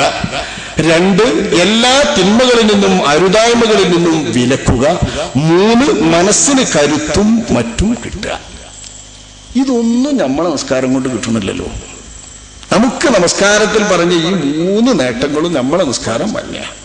നമ്മളെ നമസ്കാരത്തിൽ ഈ ഇടപാടുകളൊന്നുമില്ല. എന്തുകൊണ്ട്? നിസ്കാരത്തിന്റെ ആത്മാവ് നഷ്ടപ്പെട്ട നിസ്കാരമാണ് നമ്മുടെ നിസ്കാരം. നമസ്കാരത്തിന്റെ ലക്ഷ്യത്തെപ്പറ്റി ബോധമില്ലാത്തവരാണ് നമ്മൾ. ലക്ഷ്യബോധമില്ലാത്ത നിസ്കാരമാണ് നമ്മുടെ നിസ്കാരം. കേവലം കടമ നിർവഹിക്കാൻ വേണ്ടി, അല്ലെങ്കിൽ പരമ്പരാഗതമായി നമ്മുടെ സമുദായത്തിന്റെ ഒരു സംസ്കാരം എന്ന നിലയ്ക്ക് ഒരു സാംസ്കാരിക ചിഹ്നമായി കർമ്മമായി മാത്രം നമ്മൾ നിസ്കരിക്കുന്നു. നിസ്കരിക്കുന്ന ആളുകൾ, നിസ്കരിക്കാത്തവരോടല്ല ഇന്നത്തെ വേണ്ട. നിസ്കരിക്കുന്ന ആളുകളുടെ നമസ്കാരം ഇസ്ലാമിന്റെ ഒരു സംസ്കാരം. മുസ്ലിമീങ്ങളായാൽ നിസ്കരിക്കണം. അപ്പൊ നമ്മൾ മുസ്ലിമീങ്ങൾ നന്നായി നിസ്കരിച്ചു കുടിച്ച് നടക്കുന്നവരാണ്. ഇത് നമ്മളൊരു സംസ്കാരമാണ്. ഈ സംസ്കാരം നിലനിർത്താൻ, അല്ലെങ്കിൽ നിസ്കാരം ഫർളാണ്, അത് നടത്തിയിട്ടില്ലെങ്കിൽ അള്ളാഹു ശിക്ഷിക്കും, ചോദ്യം ചെയ്യുമെന്ന് കേൾക്കുമ്പോൾ കടമ നിർവഹണമാണ്. അങ്ങനെ നിസ്കരിക്കുന്നവരുണ്ട്. അള്ളാഹിനെ പേടിച്ചിട്ട് അള്ളാഹു തആല ഈ ളുഹ്റ് നിസ്കരിച്ചില്ലെങ്കിൽ, അസ്ർ നിസ്കരിച്ചില്ലെങ്കിൽ അള്ളാഹു ശിക്ഷിക്കും എന്ന് കരുതി അല്പം ഈമാനിക ആവേശമുണ്ടവിടെ, ഈമാനിക ചിന്തയുണ്ടവിടെ. പക്ഷെ നമ്മൾ ഈ പറഞ്ഞ നേട്ടങ്ങളൊന്നും ആ നിസ്കാരത്തിനില്ല. നമസ്കാരം കൊണ്ട് പറഞ്ഞ നേട്ടങ്ങളിലേക്കുള്ള ഒരു വെളിച്ചവും ഈ നിസ്കാരത്തിലുമില്ല. കടമ നിർവഹണമാകട്ടെ, സാംസ്കാരികമായ ഒരു കടമ അല്ലെങ്കിൽ സാംസ്കാരികമായ ഒരു ആചാരം എന്നതാവട്ടെ, കേവലം നിസ്കരിക്കുന്ന ആളുകൾ നിസ്കരിക്കുന്ന രീതി ഇതാണ്. നമസ്കാരം കൊണ്ട് ഉദ്ദേശിക്കപ്പെട്ട ആ കാര്യങ്ങളിൽ നമ്മൾ എത്തുന്നില്ല എന്നർത്ഥം. അല്ലാഹു സുബ്ഹാനഹു വ തആല ഈ 3 നേട്ടങ്ങളും പറഞ്ഞത് നമസ്കാരം കൊണ്ട് ഉദ്ദേശിക്കപ്പെട്ട നേട്ടമാണ്. ഇത് കിട്ടേണ്ടവർക്ക് കിട്ടും ചെയ്യും. നിസ്കരിക്കും പോലെ നിസ്കരിക്കണമെന്ന് മാത്രം, നിസ്കാരത്തെക്കുറിച്ച് പഠിക്കണമെന്ന് മാത്രം, നിസ്കാരത്തിന്റെ ലക്ഷ്യത്തെക്കുറിച്ച് മനസ്സിലാക്കണമെന്ന് മാത്രം. മൂസാ നബി അലൈഹിസ്സലാമിനോട് അല്ലാഹു തആല പറഞ്ഞ ആയത്ത് നമ്മൾ ഓതിയല്ലോ, അഖിമിസ് സ്വലാത്ത ലിദിക്രി, എന്റെ ഓർമ്മക്ക് വേണ്ടി, എന്റെ സ്മരണക്ക് വേണ്ടിയാണ് നിസ്കാരം. ഇത് നിസ്കരിക്കുന്ന നേരത്ത് മാത്രമുള്ള ഓർമ്മയാണോ? നമസ്കരിക്കുന്ന സമയത്ത് നമ്മൾ അല്ലാഹു അക്ബർ, ശേഷം റുകൂഅ്, സുജൂദ്, കർമ്മങ്ങളൊക്കെ നടത്തുമ്പോൾ ആ നേരത്ത് അള്ളാഹുവിനെ ഓർക്കുക എന്നാണോ നമസ്കാരം കൊണ്ട് അല്ലാഹു തആല ലക്ഷ്യമിടുന്നത്? ഒരിക്കലുമല്ല. ജീവിതത്തിൽ ആസകലം അല്ലാഹു തആല നിർദ്ദേശിച്ചിട്ടുള്ള അള്ളാഹുവിന് വേണ്ടി വിധേയപ്പെട്ട് നിലകൊള്ളുന്നതിന്റെ പേരാണ് ദിക്ർ. യാ അയ്യുഹല്ലദീന ആമനു ദിക്റുല്ലാഹ ദിക്റൻ കസീറാ. നിങ്ങൾ കുറച്ചൊന്നും ദിക്ർ ചെയ്താൽ പോരാ, സുദീർഘമായി ദിക്ർ ചെയ്യണം. അല്ലാഹു തആല ഉദ്ദേശിക്കുന്നത് അള്ളാഹുവിന്റെ ദിക്റാണ്. വലദിക്റുല്ലാഹി അക്ബർ വല്ലാഹു യഅലമു മാ തസ്നഊൻ. എല്ലാ ഖുതുബി അവസാനിപ്പിക്കുന്ന ഇതും പറഞ്ഞിട്ട് അള്ളാഹുവിന്റെ ദിക്റാണ് ഏറ്റവും വലുത്. നിങ്ങളെ കാട്ടിക്കൂട്ടുന്നതൊക്കെ അല്ലാഹു തആലക്ക് നല്ലോണം അറിയാം. പടച്ചോന്റെ ദിക്റാണ് ഏറ്റവും വലുത്. ഇതാണ് വെള്ളിയാഴ്ച ഖതീബ് അവസാനം നമ്മൾ ഉപദേശിച്ചു വിടുന്നത്. നിസ്കാരത്തിലേക്ക് നമ്മൾ പ്രവേശിക്കുന്നത് ഇതും കേട്ടിട്ടാണ്. വെള്ളിയാഴ്ചയുമായി ബന്ധപ്പെട്ട് ഈ ആയത്തിന് വേറെ ബന്ധമുണ്ടാകാം. പക്ഷെ അല്ലാഹുവിന്റെ ദിക്ർ എന്ന നിലയിൽ നിസ്കാരം ദിക്റാണ്, നോമ്പ് ദിക്റാണ്, കർമ്മങ്ങൾ ദിക്റാണ്, നമ്മുടെ ഇടപാടുകളൊക്കെ ദിക്റാണ്, അല്ലാഹുവിന്റെ ദിക്റാണ്. ഈ ദിക്ർ അല്ലാഹു തആല പറയുന്നു ഇത് നിലനിർത്താനാണ് നിസ്കാരം. ഇതെവിടെ കാണണം? നമ്മുടെ ജീവിതമാസകലം കാണണം. ജീവിതമാസകലം അല്ലാഹുവിനെ ഓർത്ത് നമുക്ക് നിസ്കരിക്കാൻ കഴിയണം, അല്ലാഹുവിനെ ഓർത്ത് ജീവിക്കാൻ കഴിയണം. ഇതിന് നമുക്ക് നമസ്കാരം പ്രചോദനമാകണം, സഹായമാകണം. നിങ്ങൾക്ക് മഅൂനത്താകണം നിസ്കാരം. നിസ്കാരം കൊണ്ട് നിങ്ങൾക്ക് ഈ നേട്ടം കിട്ടണം എന്ന് അല്ലാഹു സുബ്ഹാനഹു വ തആല പറയുന്നത്. പക്ഷെ നമ്മളെ നിസ്കാരോ, നമ്മൾ പള്ളിയിൽ നിന്ന് നിസ്കരിച്ച് പിടിക്കുന്നവരാ കച്ചവടത്തിൽ തോന്നിയാസം കാട്ടാൻ പോകുന്നത്. ജമാഅത്തായി നിസ്കരിച്ചുകൊണ്ട് ആത്മഹത്യ ചെയ്യാൻ പോകുന്നത്. നമ്മുടെ ജീവിതം എങ്ങനെയാണ് നമ്മൾ കാണുന്നത്? ആത്മഹത്യ ചെയ്യാൻ പോകുന്നവരും ജമാഅത്തായിട്ട് നിസ്കരിക്കുന്നു. മനുഷ്യനെ വഞ്ചിക്കാൻ, അളവ് തൂക്കത്തിൽ കൃത്രിമം നടത്താൻ വേണ്ടിയിട്ട് പതിവാക്കിയിട്ടുള്ള കച്ചവടക്കാരനും നിസ്കാരം നിർവഹിക്കുന്നു. ജാറ്റുകൂട്ടി ഇടപാടുകളെ കൊണ്ട് ആളുകളെ പറ്റിച്ചു നടക്കുന്ന എല്ലാ ഇടപാടുകാരും 1-ാം നമ്പർ നിസ്കാരക്കാരാണ്. ഈ നിസ്കരിക്കുന്ന ആളുകളൊക്കെ രാത്രി കൂടെ ഉറങ്ങാൻ വേണ്ടി പോകുമ്പോൾ ഒരു ലേശം അടിച്ചിട്ടാ ഉറങ്ങുന്നവര്. ഒരുപാട് ആളുകൾ അടിച്ചുറങ്ങുന്നുണ്ട്. അവരും ഇശ നിസ്കരിക്കുന്നുണ്ട്. ഇശ നിസ്കരിച്ചിട്ട് ജമാഅത്തായി നിസ്കരിച്ചിട്ട് പോയിട്ട് ആ കള്ളു കുടിച്ച് അല്ലെങ്കിൽ വിദേശ മദ്യങ്ങൾ കഴിച്ച് കിടന്നുകൊണ്ടത്. ഇടപാടുകൾ, തോന്നിവാസങ്ങൾ ചെയ്യുന്നവരൊക്കെ മുന്തിയ 1-ാം സ്വത്തിൽ നിൽക്കുന്ന ഹാജിയരാണ്. വേണ്ടാത്ത ഇടപാടുകളൊക്കെ നടത്തുന്ന ആള്. കച്ചവടത്തിൽ ഒരുപാട് കൃത്രിമങ്ങളുണ്ടല്ലോ. ഈ കൃത്രിമങ്ങളൊക്കെ നടത്തുന്ന ആള് പള്ളിയിൽ 1-ാം സ്വത്തിലാണ്. വേണ്ടാത്ത ഒരുപാട് കച്ചവടങ്ങളുണ്ടല്ലോ. ആ കച്ചവടങ്ങളൊക്കെ നടത്തുന്നവര് പള്ളിയിൽ 1-ാം സ്വത്തിലാണ്. മുരത്ത പലിശക്കാർ, കൂട്ടുപലിശക്കാർ, ഒരു ന്യായവുമില്ലാത്ത, ഒരു യുക്തിയുമില്ലാത്ത, ഒരു സൂത്രത്തിലും പെടുത്താൻ പറ്റാത്ത നഗ്നമായ പലിശ വിളയാടുന്നുണ്ട് നമ്മുടെ കാലത്ത്. ആ നഗ്നമായ പലിശക്കാർ 5 വക്ത് നിസ്കരിക്കുന്നവരാണ്. ചിലപ്പം വാങ്ങലും വരും, സംഭാവനകളൊക്കെ നല്ലോണം ചെയ്യുന്നവരായിരിക്കും. ഇങ്ങനത്തെവരാ ഇപ്പോഴത്തെ എല്ലാവരും. നിസ്കരിക്കുന്നവരാ തിന്മകളിൽ മുന്നിൽ. നമ്മൾ കാണുന്ന ഒരുപാട് തിന്മകളിൽ പിടിക്കപ്പെടുന്ന ചെറുപ്പക്കാർ, ചെറുപ്പക്കാരുടെ ജീവനം നോക്കിയാൽ 5 വക്ത് നിസ്കാരം ഉണ്ടാവും. ജുമുഅക്ക് വരുന്നവരായിരിക്കും. നമ്മളെ ചെറുപ്പക്കാരൊക്കെ വലിയ റമദാൻ മാസ നിസ്കാരമല്ല, എന്നും നിസ്കാരം. നിസ്കരിക്കുന്നത് ഇന്ന് സമൂഹത്തിൽ ക്ഷേമമില്ല. അതാരെ കൊണ്ടുണ്ടായാലും വേണ്ടിയില്ല. അങ്ങനത്തെ ഒരു പരിസരം ഇന്നുണ്ട്. പക്ഷെ നിൽക്കാരൊരു ബകയാന്നേ ഉള്ളൂ. നല്ല നിസ്കരിക്കണ ഭക്തന്മാരായ മനുഷ്യന്മാരെ നിൽക്കാരം ഓരോരുത്തരും കൊണ്ടു നിൽക്കണുണ്ടല്ലേ. എല്ലാ പള്ളിയിലും കാണുമ്പോൾ ഒരു കസാര. ഞാൻ ഇപ്പൊ വണ്ടൂർ പള്ളിക്ക് ഇപ്പൊ നടാടക്കാണ്. വണ്ടൂർ പള്ളിക്ക് റൂമിനുണ്ടൊരു കസാര. ഇപ്പൊ ഇതെന്തിനാ കസാര എന്ന് വെച്ച് നോക്കുമ്പോ സുഖമില്ലാത്തവർക്ക് നിൽക്കാൻ വേണ്ടി കൊണ്ടുവന്ന വെച്ചാ. നമ്മളെ പള്ളിക്കായില്ലായിരുന്നു. മറ്റേ എല്ലാ ടൗണിലെ പള്ളിക്ക് പോയി കഴിഞ്ഞാൽ ഒരു കസാലോ ഒരു സ്റ്റൂളോ എന്തെങ്കിലും ഒക്കെ ഉണ്ടാവും. അധികവും കസാര. ഹാർട്ട് രോഗം നമ്മൊന്ന് അരികെ പോയാൽ മതി. വന്നിട്ട് പിന്നെ നിസ്കരിക്കുന്ന അതിന് കുത്തിരുന്നിട്ട്. ഇത് ഗൾഫ് കാണുക. കാബന്റെ മുന്നിൽ അങ്ങനെയല്ല നിസ്കരിക്കണേ. പരിശുദ്ധ കാബേക്ക് തിന്നിട്ട് ആ ജാതി നിൽക്കാറാണ് നിസ്കരിക്കുന്നത്. അത് നമ്മളും ഇവിടെ നടത്തുക. ഒരു ഭക്തനായ മനുഷ്യനെ നിസ്കരിക്കാൻ സ്വഹീഹായ രീതിയിൽ നിസ്കരിക്കാൻ നമ്മളെ കൂട്ടർ അനുവദിക്കൂല. ഇതിന്റെയും കൂടി നേതൃത്വം ഏറ്റെടുക്കണം നമ്മളെ മുത്തപ്പാസിലുണ്ട്. നിസ്കരിക്കണവന്റെ കൂട്ടത്തിൽ ഈ ഗൾഫ് കാണുന്ന എല്ലാ തെറ്റുകളും കൊണ്ടുവരുന്ന ബല. അതാ ഇസ്ലാം എന്ന് പറഞ്ഞിട്ട് ഗൾഫിൽ എന്തൊക്കെ കാണുന്നുണ്ടോ അത് ഇസ്ലാമാന്ന് പറഞ്ഞ് നമ്മളെ നാട്ടിലേക്ക് വലിച്ചു കൊണ്ടുവരിക. ആ കൂട്ടത്തിൽപ്പെട്ടതാ ഈ കസാലിയിലെ നിസ്കാരം. നിൽക്കാൻ വയ്ക്കുന്ന ആൾക്ക് നിൽക്കണ്ടേ? ഫാത്തിഹ സൂറത്ത് നിന്നിട്ടാവണം. നൃത്തം തന്നെ നിസ്കാരത്തിലൊരു ഫർളല്ലേ? റുക്കൂഉം സുജൂദിലേക്കും അയാൾക്ക് പോകാൻ പറ്റാന്ന് എഴുതിയിട്ട് നൃത്തം അയാൾക്ക് ഒഴിവാക്കാൻ പറ്റുമോ? അത് ആലോചിച്ചാൽ തന്നെ തിരിയില്ല മനുഷ്യൻ. നിസ്കാരത്തിന്റെ എത്രാമത്തെ ഫറളാണ് നൃത്തം?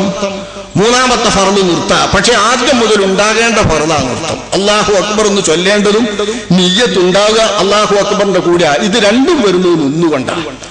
എന്നിട്ട് നിസ്കാരത്തിൽ ഫാത്തിഹ സൂറത്ത് നിന്നുകൊണ്ടാണ്. ഇത് 3ാമത്തെ ഫറളല്ലേ? ഈ 3ാമത്തെ ഫറള് കഴിഞ്ഞിട്ട് പിന്നെ റുക്കൂഉം സുജൂദും പിന്നെ വരുന്നല്ലുള്ളൂ. അപ്പോൾ ചെയ്യാൻ കഴിയില്ല എന്ന് കരുതിയിട്ട് തലക്കന്നെ ഇരിക്കുവോ? പക്ഷെ ഒരുവിധം ആളുകളൊക്കെ നിസ്കാരം ഭക്തരാണിത്. വളരെ കാലം നിസ്കരിച്ചവർ. തങ്ങളുടെ മദ്ഹബ് എന്താണ്? ഏത് മദ്ഹബ് അനുസരിച്ചാ തങ്ങൾ നിസ്കരിക്കുന്നത്?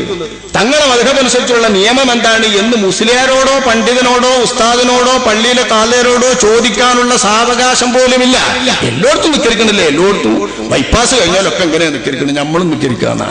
ഇങ്ങനെയൊക്കെ നിസ്കാരം നശിമുഷിയാക്കുന്നത് ഒരുപാട് സ്ഥലത്ത് വളരെ രീതിയിൽ. ഞാൻ ആ നിയമങ്ങളിലേക്കൊന്നും കിടക്കില്ല. നിസ്കാരത്തിന്റെ നിയമങ്ങളൊക്കെ പറഞ്ഞാൽ പോകും. ഞാൻ ഈ പോയിന്റിൽ മാത്രം ഒതുങ്ങി നിൽക്കുന്നു. നിസ്കാരത്തിന്റെ സത്ഫലങ്ങൾ അല്ലാഹു സുബ്ഹാനഹു വ തആല വിശുദ്ധ ഖുർആനിൽ പറഞ്ഞ ഈ സത്ഫലങ്ങൾ അമ്പിയാക്കളോട് നിസ്കരിക്കാൻ നിർദ്ദേശിക്കുമ്പോൾ അല്ലാഹു തആല അവരോട് ഉണർത്തിക്കൊടുത്ത ഈ സത്ഫലങ്ങൾ ഇല്ലെങ്കിൽ അവൻ അല്ലാഹുവിനോട് അടുപ്പമേ ഇല്ല. കൂടുതൽ അകലുന്ന നിസ്കാരക്കാരനാണവൻ എന്ന് ഇബ്നു അബ്ബാസ് റളിയല്ലാഹു അൻഹുമാ, ഇബ്നു മസ്ഊദ് റളിയല്ലാഹു അൻഹു തുടങ്ങിയ പ്രമുഖരായ സ്വഹാബാക്കൾ തഫ്സീർ ചെയ്ത വിശുദ്ധ ഖുർആനിലെ പാഠങ്ങൾ ഇത് നമ്മൾ അവഗണിക്കുന്നു. ഇതെന്തുകൊണ്ട് നമ്മുടെ നമസ്കാരത്തിൽ ഇല്ലാതെ പോകുന്നു? ദിക്റിന് വേണ്ടിയുള്ള നിസ്കാരം എന്ന് നമുക്ക് അറിഞ്ഞൂടാ. തഖ്വാക്ക് വേണ്ടിയുള്ള നോമ്പ് എന്ന് നമുക്ക് അറിഞ്ഞൂടാ. തഖ്വ ഉണ്ടാക്കാനുള്ള സക്കാത്ത് നമുക്കറിഞ്ഞൂടാ. ഹൃദയവും ആത്മാവും നന്നാക്കാൻ വേണ്ടിയുള്ള ഹജ്ജ് നമുക്ക് പരിചയമില്ല. ഇബാദത്തുകളുടെ കർമ്മങ്ങളൊക്കെ നമുക്ക് കേവലം ചടങ്ങുകളാണ്.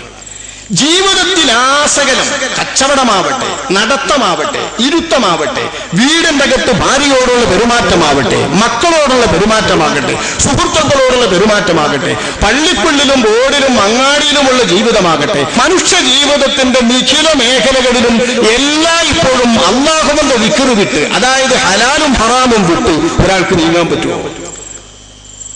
മജാലിസുൽ ദിക്ർ മജ്ലിസുൽ ഹലാൽ വൽ ഹറാം. ഹലാലും ഹറാമും പഠിപ്പിക്കുന്ന മജ്ലിസ്, ആ ദിക്റിന്റെ മജ്ലിസ് എന്ന് കാണാം. ബഹുമാനപ്പെട്ട ഇമാമുകൾ വിവരിക്കുന്നത്, സ്വഹാബിവര്യന്മാർ പറയുന്നത്, അല്ലാഹുവിന്റെ റസൂൽ പഠിപ്പിക്കുന്നത് എന്നർത്ഥം. ഹലാലും ഹറാമും അനുസരിച്ച് ജീവിക്കുക, ശറഈലെ ഹലാലും ഹറാമും അനുസരിച്ച് ജീവിക്കുന്നതാ ദിക്ർ. കേവലം നാക്കിൻ തുമ്പിൽ ഉച്ചട്ട് ചെല്ലുന്നതോ, കയ്യിലൊരു തസ്ബീഹ്മാല പിടിച്ചിട്ട് മറിക്കുന്നതോ, അല്ലെങ്കിൽ ഒരു നമ്പർ വണ്ണിന്റെ മെഷി എടുത്തിട്ട് ഇങ്ങനെ അടിക്കുന്നതോ ആയി മാറി നമ്മളെ ദിക്ർ. നമുക്കിപ്പോ ദിക്ർ എന്ന് പറഞ്ഞാൽ അപ്പൊ ചെല്ലാന്നാവില്ല. ദിക്ർ ദിക്ർ ചെയ്യല് നമുക്ക് അറിഞ്ഞൂടാ. വാസ്തവത്തിൽ ഈമാൻ, ഹൃദയത്തിന്റെ അകത്ത് വരുന്ന ദിക്ർ, അത് ഈമാനാണ്, അഖീദ, ദിക്റാണ്. വിശ്വസിക്കേണ്ട കാര്യങ്ങൾ വിശ്വസിക്കൽ അല്ലാഹുവിന്റെ ദിക്റാണ്. നിസ്കാരം അല്ലാഹുവിന്റെ ദിക്റാണ്. ഒരു തഫ്സീർ 5 വഖത്ത് നിസ്കാരം, ഒരു തഫ്സീർ ജുമുഅ നിസ്കാരം. അള്ളാന്റെ ദിക്ർ എന്ന് പറഞ്ഞാൽ ജുമുഅ നിസ്കാരം അല്ലെങ്കിൽ 5 വഖത്ത് നിസ്കാരം. ദിക്ർ എന്നാ പറയുന്നത് കർമ്മമാണ്, പ്രവൃത്തിയാണ്, ദിക്റാണ്. നാക്കുകൊണ്ട് മാത്രം നിർവഹിക്കുന്ന അധര വ്യായാമമല്ല ദിക്ർ. ചൊല്ലാൻ വേണ്ടിയുള്ളതിന് മാത്രമല്ല ദിക്ർ എന്ന് പറയുക. അങ്ങനെ കർമ്മശാസ്ത്രത്തിന്റെ ഒരു പ്രയോഗമുണ്ട് എന്ന് പറയാം. കർമ്മശാസ്ത്രപരമായ പ്രയോഗമല്ല. അല്ലാഹു നിസ്കാരം കൊണ്ട് ഉദ്ദേശിക്കുമ്പോൾ ലക്ഷ്യമാക്കുന്ന ദിക്ർ ജീവിതത്തിൽ ആസകലം ഏലിക്കേണ്ടതും പ്രത്യക്ഷപ്പെടേണ്ടതും ജീവിതത്തിൽ മുഴുവൻ തെളിഞ്ഞു കാണേണ്ടതുമായ മനുഷ്യന്റെ ഹലാൽ ഹറാം അനുസരിച്ച ജീവിതമാണ്, തഖ്വയുള്ള ജീവിതമാണ് വാസ്തവത്തിൽ ദിക്ർ. ഈ ദിക്റിനാണ് നിസ്കാരം. ഇതിന്റെ ക്രമം തന്നെ നമ്മൾ പഠിച്ചാൽ ലേശം മനസ്സിലാവും. 5 വഖത്ത് നേരാണല്ലോ നിസ്കാരം. 5 വഖത്ത് എന്തിനാണ് നിസ്കാരമെന്നും ഈ 5 വഖത്ത് എന്തിനാ കണക്കാക്കിയത് എന്നും ആലോചിക്കുന്ന ഒരു മനുഷ്യന് ജീവിതത്തിലുടനീളം അവൻ ലാക്കിറാവും. കച്ചവടം ചെയ്യുമ്പോൾ ഓന് ഓർമ്മയുണ്ടാകും, ഭാര്യയുമായി ബന്ധപ്പെടുമ്പോൾ ഓന് ഓർമ്മയുണ്ടാകും, വീടിന്റെ അകത്ത് മക്കളെ പോറ്റുമ്പോൾ അവന് ഓർമ്മയുണ്ടാകും, അവൻ ജനങ്ങളുമായി സംസാരിക്കുമ്പോൾ അവന് ഓർമ്മയുണ്ടാകും, സദസ്സിൽ കൂടുമ്പോൾ അവന് ഓർമ്മയുണ്ടാകും. അല്ലാഹു തആല നിസ്കാരത്തിൽ ലക്ഷ്യമാക്കിയിട്ടുള്ള ദിക്ർ 5 നേരത്തെ ദിക്ർ തന്നെ. വാസ്തവത്തിൽ 5 നേരം ഈ നേരം തന്നെ, അതായത് സുബ്ഹ്, ളുഹ്ർ, അസ്ർ, മഗ്രിബ്, ഇശ, നമുക്കറിയപ്പെട്ട ഈ 5 നേരം തന്നെ നിസ്കാരം നിബന്ധനയാക്കാനും നിയമമാക്കാനും എന്ത് ബഹുഭൂരിപക്ഷം പണ്ഡിതന്മാരും പറയുന്നത് ഇതിനൊരു കാരണം വ്യക്തമല്ല. ഇത് അള്ളാഹു അങ്ങനെ നിർദ്ദേശിച്ചു എന്ന് നാം മനസ്സിലാക്കേണ്ടതാകുന്നു. നിയതി ശരിയായ വേറെ ഏതെങ്കിലും പറഞ്ഞ് മറ്റേതെങ്കിലും വിധിയിലേക്ക് ചാർത്താൻ പറ്റുന്ന ഒരു നിദാനം ഇതിനില്ല. പക്ഷേ ഇതിന് രഹസ്യം ഉണ്ടാവുമല്ലോ. പല പണ്ഡിതന്മാരും ഇതിന്റെ രഹസ്യങ്ങൾ വിവരിക്കുന്നു. മഹാനായ ഇമാം ഖസ്വലാനി സ്വഹീഹുൽ ബുഖാരിക്ക് 1-ാം നമ്പർ വ്യാഖ്യാനം ഇർഷാദു സാരി എന്ന ഏറ്റവും പ്രമുഖമായ വ്യാഖ്യാന ഗ്രന്ഥം എഴുതിയ പണ്ഡിതനാ ഖസ്വലാനി. അദ്ദേഹത്തിന്റെ മറാസിദു സ്വലാ എന്ന നമസ്കാരത്തിൽ അദ്ദേഹം വിവരിക്കുന്നു, ഈ 5 നേരം തന്നെ കണക്കാക്കിയത് മനുഷ്യന്റെ സമയങ്ങളിൽ ഏറ്റവും ഒഴിവ് സാധാരണഗതിയിൽ ശരാശരി മനുഷ്യന്മാർക്ക് കാണുന്ന നേരത്. ഈ നേരത്ത് അവന്റെ മനസ്സിൽ അള്ളാഹുവിന്റെ സ്മരണ കൊണ്ടുവരാൻ, സദാസമയവും ഈ ദിക്റുണ്ടാക്കാൻ ഈ നേരങ്ങളിലെ ഓർമ്മപ്പെടുത്തൽ പറ്റും. ഞാൻ 5 ചുരുക്കുന്നത് 50 വഖത്തുള്ള നിസ്കാരം മൂസാ നബി അലൈഹിസ്സലാമിന്റെ ഉപദേശപ്രകാരം ആരംഭ നബി കരീം സല്ലല്ലാഹു അലൈഹി വസല്ലം തങ്ങൾ അള്ളാഹുവിലേക്ക് മെഹ്റാജിന്റെ രാത്രിയിൽ പോകുമ്പോ 5 വീതമാണ് ചുരുക്കിയത്. 5 വീതം 45 പിന്നെ 40 പിന്നെ 35 ഇങ്ങനെ അവസാനം 5 മൂസാ നബി അലൈഹിസ്സലാം പറഞ്ഞ് നിങ്ങൾ ഒന്നുകൂടി മടങ്ങണം, ഇതൊന്നും ഉമ്മത്തിന് താങ്ങാൻ കഴിയൂല. അള്ളാന്റെ റസൂൽ ആളെ പറഞ്ഞ എന്താ, ഇങ്ങനെക്ക് ഞാനാണ് പോകാൻ, ഇങ്ങനെക്ക് നാണാ പോകാന്. നബി മനസ്സിലാക്കി. നബി അള്ളാഹുവിന്റെ ഈ 5 വീതം ചുരുക്കൽ എന്ന് മനസ്സിലാക്കി. കാരണം ഇന്നത്തെ കുറി പോയാൽ ഇനി നിൽക്കാരം മാണ്ടാന്നാ പറഞ്ഞത്. കാരണം 5 ചുരുക്കി വരുന്നത് 50 45 45 40 40 35 അവസാനം 5 ഇന്നും മൂസാ നബിന്റെ ഉപദേശം കേൾക്കുന്നതാണ് അള്ളാന്റെ ഹബീബായ നബി പോകാൻ തിരിഞ്ഞാല് അള്ളാന്റെ ഹബീബ് മൂസാ നബി ആവും. ഇത് രണ്ടും രണ്ടാ. കലീമുല്ലാഹി മൂസാ നബി അലൈഹിസ്സലാമിന്റെ സ്വഭാവവും സ്ഥാനവും അല്ല ഹബീബുല്ലാഹി അഷ്റഫുൽ ഖൽഖ് ത്വാഹ റസൂലുള്ളാഹി സ്വല്ലല്ലാഹു അലൈഹി വസല്ലം തങ്ങൾക്ക്. അതുകൊണ്ട് ഹബീബായ നബി തങ്ങൾ പറയുന്ന 5 വീതം ചുരുക്കി തന്നപ്പോൾ മനസ്സിലായി 5 ഇത് അവസാനത്തതാ. ലാ യുബദ്ദലുൽ ഖൗലു ലദൈ, ഇനി ഇവിടെ അങ്ങോട്ട് മാറ്റമില്ല. ഇനി ഞാൻ മാറ്റാൻ ആവശ്യപ്പെട്ടാൽ അതിന്റെ അർത്ഥം ഈ 5 കൂടി ഒഴിവാക്കിയിട്ട് നിൽക്കാരം മാണ്ടാമാക്കണമെന്നാണ് ബഹുമാനപ്പെട്ട ഹബീബായ നബിക്ക് ഓർമ്മയായി. നബി പറഞ്ഞു ഇന്നിച്ചു പോകാന്നാണ്. അങ്ങനെ 5. എന്താണ് ഈ 5? ഈ 5 ഖസ്വലാനി ഇമാം അവർ പറഞ്ഞത് അത്യാവശ്യം ശരിയാണല്ലോ. അതിരാവിലെ സൂര്യൻ ഉദിച്ചിട്ടാണ് നമ്മൾ എന്തെങ്കിലും ഒരു പണിക്കിറങ്ങുക. നേരം വെളുത്തിട്ട് നല്ലോണം പറക്ക വെളുത്തിട്ട് അതിന്റെ മുമ്പാണല്ലോ സുബ്ഹ്. സൂര്യോദയത്തിന്റെ പ്രഭാകിരണങ്ങൾ പ്രത്യക്ഷപ്പെടാൻ തുടങ്ങുന്നതിന്റെ പ്രഥമ വേള ഫജ്റു സ്വാദിഖ് എന്ന് പറയുന്നതാ. സൂര്യൻ പോകുന്ന സൂര്യൻ പ്രത്യക്ഷപ്പെടുന്നതിന് മുമ്പ് തന്നെ അതിന്റെ കിരണങ്ങളും പ്രകാശങ്ങളും ലേശം വന്നു തുടങ്ങും. അത് നല്ലോണം ശരിക്ക് പ്രത്യക്ഷപ്പെടാൻ തുടങ്ങിയ തുലൂഉൽ ഫജ്ർ സ്വാദിഖ്. അന്നേരം ഒഴിവന്യ സാധാരണ ശരാശരി മനുഷ്യന്മാർക്ക്. അന്തിക്ക് കാവലുള്ളവർക്ക് ആ നേരം ഒഴിവുണ്ടാവില്ല, അത് വേറെ, അത് ശരാശരിപ്പെട്ടതല്ല. സാധാരണഗതിയിൽ ആലോചിച്ചാൽ ആ നേരം ഒഴിവാ. നട്ടുച്ച നേരം വരെ പണിയെടുക്കുന്ന ഒരാൾക്ക് ആ നട്ടുച്ച നേരത്തെത്തിക്കഴിഞ്ഞ ശേഷം ആ ഉച്ച നേരത്ത് ഉച്ചയിലെത്തുമ്പോൾ ആ സമയത്തൊരു ലേശൊരു വിശ്രമം ഏതാനും ആളുകൾക്കൊക്കെ ഉണ്ടാവും. അന്നേരൊരു മയക്കവും അന്നേരൊരു കടത്തവും. അത് സാധാരണഗതിയിലാണ് ഉച്ചക്ക്. അന്നേരാണല്ലോ ളുഹ്ർ. പിന്നെയും ളുഹ്ർ കഴിഞ്ഞിട്ട് വീണ്ടും പണിയെടുത്തിട്ട് ഭക്ഷണം കഴിച്ചിട്ട് പണിയെടുക്കുന്ന ഒരാൾക്ക് വീണ്ടും വിശ്രമം വരികയും പണി മതിയാക്കുകയും ചെയ്യുന്ന നേരത്താണല്ലോ അസ്ർ. കൃത്യമായി 5 മണി 1 മണി 8 മണിക്കൂർ ജോലി എന്നൊന്നും അങ്ങനെ അവസ്ഥയില്ല. മഗ്രിബ് വരെയുള്ള സമയമാണല്ലോ അസറിന്റെ സമയം. ആ സമയങ്ങളോട് നോക്കിയാൽ സാധാരണഗതിയിൽ പകലിലെ അധ്വാനത്തിന് വിശ്രമം വരുന്നൊരു നേരം. ശേഷം അസ്തമയ ശേഷം രാത്രിയുടെ തുടക്കമാണ് രാത്രിയിൽ പ്രവേശിക്കുക. രാത്രിയും ദിക്റിലാവട്ടെ പകലിൽ ദിക്ർ കൊണ്ട് തുടങ്ങിയതുപോലെ കടന്നുറങ്ങാൻ പോകുമ്പോൾ ഐശ്യം കഴിഞ്ഞാൽ പിന്നെ ഗാഠനിദ്ര. നമ്മൾ ആലോചിച്ചാൽ അങ്ങനെ 17 റക്അത്തുകൾ നോക്കി. 17 റക്അത്തുകൾ ഈ 5 നേരത്ത്. ഈ 5 നേരത്തെ 17 റക്അത്തുകൾ ശരാശരി മനുഷ്യന്റെ ജാഗ്രതാവസ്ഥ, ഉറങ്ങാത്ത അവസ്ഥ 17 മണിക്കൂറാണ്. ശരാശരി ഉറക്കിന് 8 മണിക്കൂറാണല്ലോ. അതൊരു 7 മണിക്കൂറായി കൂട്ടിക്കോളി. 7 മണിക്കൂർ ഉറങ്ങുക. ഒരു 7 മണിക്കൂർ സാധാരണഗതിയിൽ ഉറങ്ങിയാൽ ബാക്കി ഒരു 17 മണിക്കൂർ മനുഷ്യന് വളരെ കൃത്യമായിട്ട് ജാഗ്രത. ഈ ജാഗ്രതക്ക് കണക്കാക്കിയിട്ട് 17 റക്അത്ത് ഒഴിവുള്ള നേരം നോക്കി അല്ലാഹു സുബ്ഹാനഹു വ തആല നിശ്ചയിക്കുന്നു. ഈ ഒഴിവിന്റെ സമയത്ത് നമ്മെ ചിന്തിപ്പിക്കാൻ, നമ്മെ അനുസ്മരിപ്പിക്കാൻ, അല്ലാഹുവിന്റെ ദിക്റിലേക്ക് നമുക്ക് പ്രചോദനം നൽകാൻ, അല്ലാഹുവിന്റെ ദാക്കിരീങ്ങളാക്കി ജീവിതത്തിൽ ആശകളും നമ്മെ പരിവർത്തിപ്പിക്കാനുള്ള ഇടപാടാണ് നിസ്കാരം. കേവലം ആഖിറത്തിൽ കൂലി കിട്ടാനുള്ള ഒരു കർമ്മം എന്ന കണ്ണുകൊണ്ട് മാത്രം കാണരുത്, അതൊരു ഭാഗമാണ്.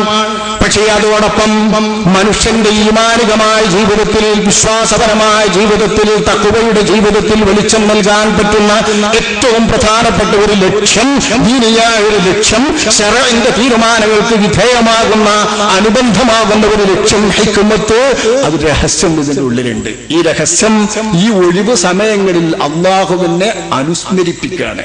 മനുഷ്യന്റെ കാമക്രോധ മോഹാദി വികാരങ്ങൾ ഇത് അത്യാവശ്യ. മനുഷ്യനെ കാമല്ലാഞ്ഞാൽ മനുഷ്യന്റെ ജീവിതം നടക്കൂല്ലോ, മോഹമില്ലാഞ്ഞാൽ മനുഷ്യന്റെ ജീവിതം നടക്കൂല്ലോ, ക്രോധമില്ലാഞ്ഞാൽ മനുഷ്യൻ ശത്രുക്കളിൽ നിന്നൊന്നും തടഞ്ഞു ജീവിക്കാൻ കഴിയില്ലോ. മനുഷ്യന് ഇത് ആവശ്യത്തിന് വേണ്ടി തന്നതാണെങ്കിലും ഇത് പലപ്പോഴും അതിക്രമിക്കാറാണ്.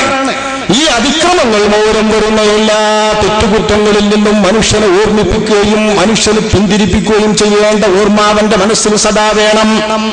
ഈ ഓർമ്മ നമുക്കിങ്ങനെ വെന്നുമുട്ടിക്കാൻ, ഹൃദയത്തിന്റെ അകത്ത് മുട്ടിക്കാൻ, ഇതിനാണ് നിസ്കാരം. 5 വഖത്ത് നിസ്കാരം ഈ സമയം തന്നെ കണക്കാക്കപ്പെട്ടത് ഒഴിവ് നേരം നോക്കിയിട്ട്. വേറൊരർത്ഥത്തിൽ കൂടെ പറഞ്ഞവരുണ്ട്. മഹാനായ ഇമാം റംലി, ജമാലുദ്ദീൻ റംലി റളിയല്ലാഹു അൻഹു തങ്ങൾ അവർ പറയുന്നു, ഏറ്റവും മുന്തിയതും കേൾക്കാൻ ചന്തമുള്ളതും ഇനി പറയുന്നതാണ്. എന്താണത്? മനുഷ്യനെ അനുസ്മരിപ്പിക്കുക അവന്റെ 5 ദശകൾ, അവന്റെ പ്രത്യേകമായ 5 ദശകൾ അവനെ അനുസ്മരിപ്പിക്കാനാണ് ഈ 5 നേരത്തെ നിസ്കാരം. ഇതിൽ സൂര്യനെ ആധാരമാക്കിയാണല്ലോ നിസ്കാരത്തിന്റെ സമയം. സൂര്യന്റെ ചലനങ്ങളെ ആധാരമാക്കി നിസ്കാര സമയം വെച്ചത് സൂര്യന്റെ ഉദയവും അസ്തമയവും ഒരു മനുഷ്യന്റെ ജനനവും മരണവും ബന്ധപ്പെടുത്തി നോക്കാം. സൂര്യന്റെ വ്യതിയാനങ്ങളും ഭാവവ്യത്യാസങ്ങളും ഒരു മനുഷ്യന്റെ ദശാവ്യത്യാസങ്ങളായിട്ടും വിലയിരുത്താം. ഒരു മനുഷ്യന്റെ ആദ്യ ഉദ്ഭവം അനുസ്മരിപ്പിക്കാനാണ് സൂര്യോദയത്തിന്റെ മുമ്പ്, സൂര്യോദയത്തിന്റെ ആരംഭവേളയിൽ സുബ്ഹ് നിസ്കാരം.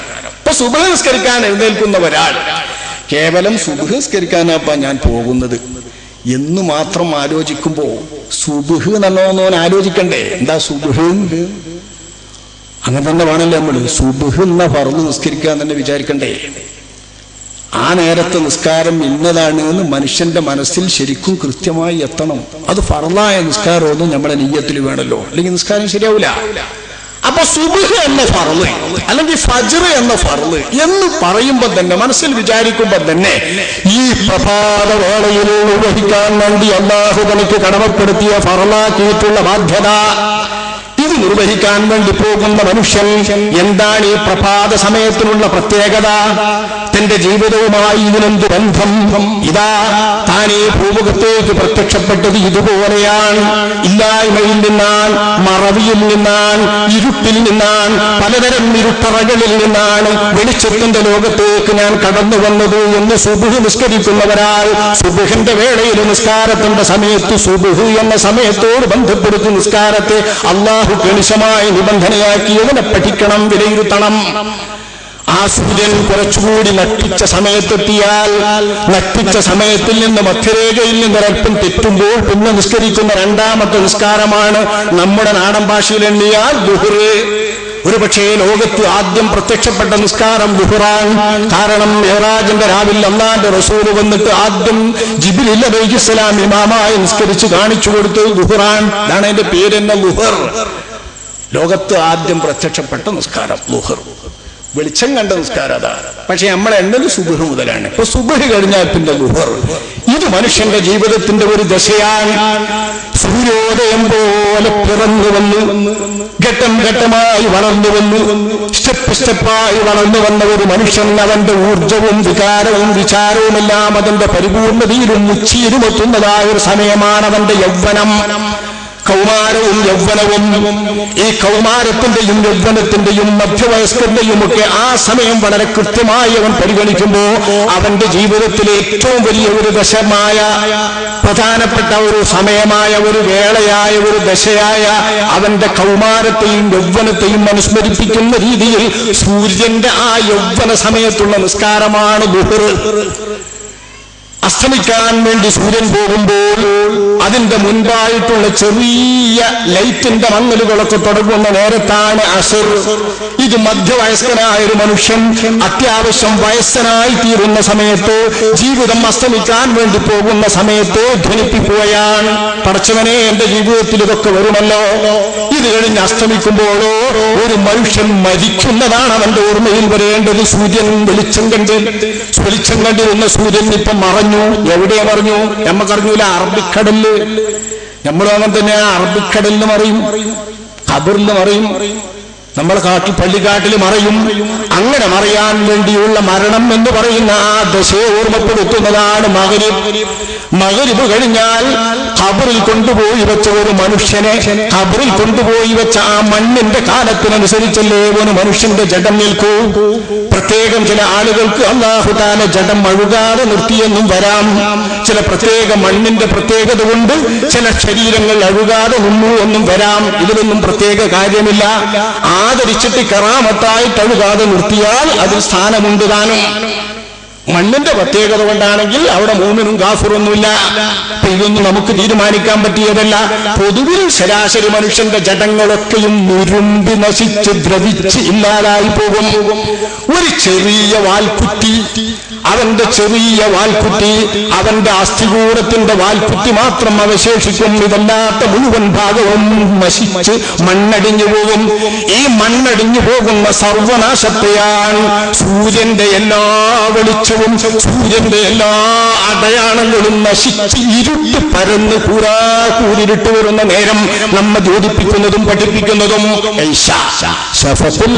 കൂടി മാഞ്ഞിട്ട് സൂര്യന്റെ കടുംചുവപ്പുമായി പറഞ്ഞാല് മനുഷ്യന്റെ ജഡം മരിച്ചിട്ട് അതിന്റെ എല്ലാ അടയാളങ്ങളും മായുന്ന നേരം. ഈ 5 സമയങ്ങളെയും നമസ്കാരത്തിന്റെ 5 സമയവും ബോധിപ്പിക്കുമെങ്കിൽ ശരാശരി ഏതൊരു മനുഷ്യനും കടന്നു പോകുന്ന അവന്റെ ജീവിതത്തിന്റെ 5 ദശകളെയല്ലോ ഘട്ടങ്ങളെയല്ലോ അല്ലാഹു തആല ഈ നമസ്കാരത്തിലൂടെ അനുസ്മരിപ്പിക്കുന്നത്. ഇത് അനുസ്മരിച്ചുകൊണ്ടാണ് ഒരാൾ നിസ്കരിക്കുന്നതെങ്കിൽ ഈ നേരം തന്നെ കൃത്യമാക്കിയ പോരെ. ഇനി നോക്കിങ്ങളോ, നിസ്കാരത്തിന്റെ ഘട്ടങ്ങളുണ്ടതിൽ. നിസ്കാരത്തിന് ഒരു മനുഷ്യന്റെ 7 ഘട്ടങ്ങളാണ് അവന്റെ സൃഷ്ടിപ്പിന്റെ ഘട്ടം. ഈ സൃഷ്ടിപ്പിന്റെ 7 ഘട്ടങ്ങൾക്കനുസരിച്ചിട്ടുള്ള പ്രവർത്തനങ്ങളാണ് മനുഷ്യന്റെ നിസ്കാരത്തിൽ വരുന്ന പ്രവർത്തനങ്ങൾ. ഒന്ന് നൃത്തം, രണ്ടാമത് റുക്കൂഅ്, മൂന്നാമത് ഇഅ്തിദാല്, നാലാമത് സുജൂദ്, പിന്നെ സുജൂദിനിടയിലുള്ള ഇരുത്തം, പിന്നെ രണ്ടാമതും സുജൂദ്. ഇത് കഴിഞ്ഞ 6ആയി. രണ്ടാമത്തെ റക്അത്തിലും ആവർത്തനം, മൂന്നാമത്തെ റക്അത്തിലും ആവർത്തനം, നാലാമത്തെ റക്അത്തിൽ ഒരു ഫർള് കൂടി കൂടുകയാണ്. ഈ 6 ഫർളുകൾക്ക് ശേഷം അത്തഹിയ്യാത്തിന് വേണ്ടിയിട്ടുള്ള ഒരു ഇരുത്തം വരുന്നു. കർമ്മങ്ങൾ നോക്കിയാൽ 7. ഈ 7 ദശകങ്ങൾ മനുഷ്യന്റെ ജീവിതത്തിന്റെ ഘട്ടങ്ങളായി അവന്റെ സൃഷ്ടിപ്പിന്റെ ഘട്ടങ്ങളിൽ കഴിഞ്ഞു പോയിട്ടുണ്ട്. പുറത്തേക്ക് വരുന്നതിന് മുൻപ് ലഖദ് ഖലഖനൽ ഇൻസാന മിൻ സുലാലത്തിൻ മിൻ തീൻ ثم جعلناه نطفة في قرار مكين فخلقنا النطفة علقة فخلقنا العلقة مضغة فخلقنا المضغة عظاما فكسونا العظام لحما ثم أنشأناه خلقا آخر فتبارك الله أحسن الخالقين. മനുഷ്യന്റെ 5 ഘട്ടങ്ങൾ പിന്നിട്ടിട്ടാണ് ഒരു മനുഷ്യന്റെ പൂർണ്ണമായ രൂപത്തിലുള്ള ശിശു ഈ ലോകത്ത് വരുന്നത്. ഒന്ന് ഏതൊരു മനുഷ്യനും പിന്നിട്ട ഘട്ടം ആദം നബി അലൈഹിസ്സലാമിന്റെ രൂപത്തിൽ കടന്നുപോയ ഘട്ടമാണ്. ചെളി മണ്ണ്, മണക്കുന്ന മണ്ണ്, ദുർഗന്ധമുള്ള മണ്ണ്, ഒരുപാട് കാലം കൂട്ടിയിട്ട് കുഴച്ചിട്ടിട്ട് ദുർഗന്ധം വമിക്കുന്ന കെട്ട മണ്ണ്. ആ മണ്ണിൽ നിന്നാണ് ആദം നബി അലൈഹിസ്സലാം ഉണ്ടായത്, സൃഷ്ടിക്കപ്പെട്ടത്. ആദം നബി അലൈഹിസ്സലാം മാത്രമല്ല, ഞാനും നിങ്ങളുമൊക്കെ സൃഷ്ടിക്കപ്പെടാൻ ഉപയോഗപ്പെടുത്തിയ മണ്ണ് ആദം നബി അലൈഹിസ്സലാമിന് വേണ്ടി കൊടുക്കപ്പെട്ട മണ്ണിന്റെ അകത്ത് ഉള്ളടങ്ങിയിട്ടുണ്ട്. എന്നെയും നിങ്ങളെയും എവിടെയാണ് ഖബറടക്കപ്പെടുക എന്ന് നമുക്കറിയില്ല. എവിടെയാണോ അല്ലാഹുവിന്റെ നിയമപ്രകാരം ഖബറടക്കപ്പെടുന്നതെങ്കിൽ ആ ഖബറടക്കപ്പെടുന്ന പ്രദേശത്തെ മണ്ണ്, ഓരോ മനുഷ്യ മക്കളുടെയും ഖബറടക്കപ്പെടുന്ന പ്രദേശത്തെ മണ്ണ് ആദം നബി അലൈഹിസ്സലാമിനെ സൃഷ്ടിക്കുമ്പോൾ അല്ലാഹു സൃഷ്ടിക്കാൻ വേണ്ടി ചേർത്ത് കൂട്ടിവെച്ച മണ്ണിലുണ്ട്.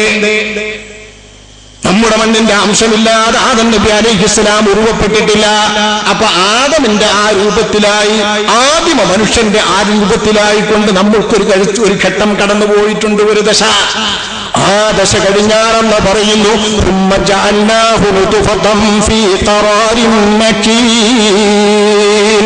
ആദം നബി അലൈഹിസ്സലാം തൊട്ട് പിന്നെ മനുഷ്യ മക്കളെയെല്ലാം അല്ലാഹു തആല സുഭദ്രമായ ഇരുട്ടറക്കുള്ളിൽ, ഗർഭപാത്രത്തിനുള്ളിൽ ഭ്രൂണമായി, അണ്ഡമായി, ബീജമായി സങ്കലിച്ച വസ്തുവായി അല്ലാഹു സുബ്ഹാനഹു വ തആല വെച്ചു. ഇതിന് പ്രത്യക്ഷത്തിൽ പറയാൻ കാരണം ശുക്ലമാണ്.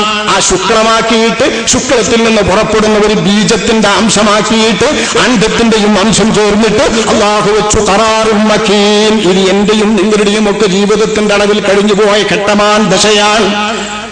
മൂന്നാമത്തെ ദശ വരുന്നത് പിന്നെ അവിടെ അങ്ങോട്ട് ആ നുത്ഫത്തിനെ അലക്കത്താക്കി, അള്ളിപ്പിടിച്ചു നിൽക്കുന്ന ഭ്രൂണമാക്കി.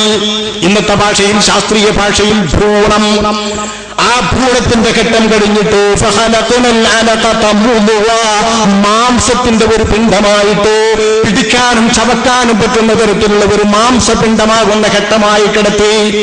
ഇതിന്റെ ഒക്കെ ദശയുടെ സമയങ്ങൾ ഇന്ന് ശാസ്ത്രീയമായി നിരൂപിക്കാൻ പറ്റും, ഹദീസുകളിൽ നിന്ന് നമുക്ക് മനസ്സിലാക്കാനും പറ്റും. ആവട്ടെ മുളുവ അവസ്ഥകൾ നോക്കൂ. തീൻ, പിന്നെ രണ്ടാമത് നുതുഫ, പിന്നെ അലഖ, പിന്നെ മുളുവ. ഫഖലഖനൽ മുളുവത ഇളാമാ. പിന്നെ അസ്ഥിപഞ്ജരമായി, അസ്ഥികൂടമായി മാത്രം നമ്മൾ നിൽക്കുന്നുണ്ടത്രേ ഗർഭപാത്രത്തിൽ. ആ അവസ്ഥയും കഴിഞ്ഞിട്ട് ഫക്കസൗനൽ ഇളാമ ലഹ്മാ. പിന്നെയാണ് ഈ അസ്ഥികൂടങ്ങൾക്ക് മേൽ അതത് അവയവങ്ങളുടെ മേലിൽ വരേണ്ട മാംസങ്ങൾ വീഴുന്നത്.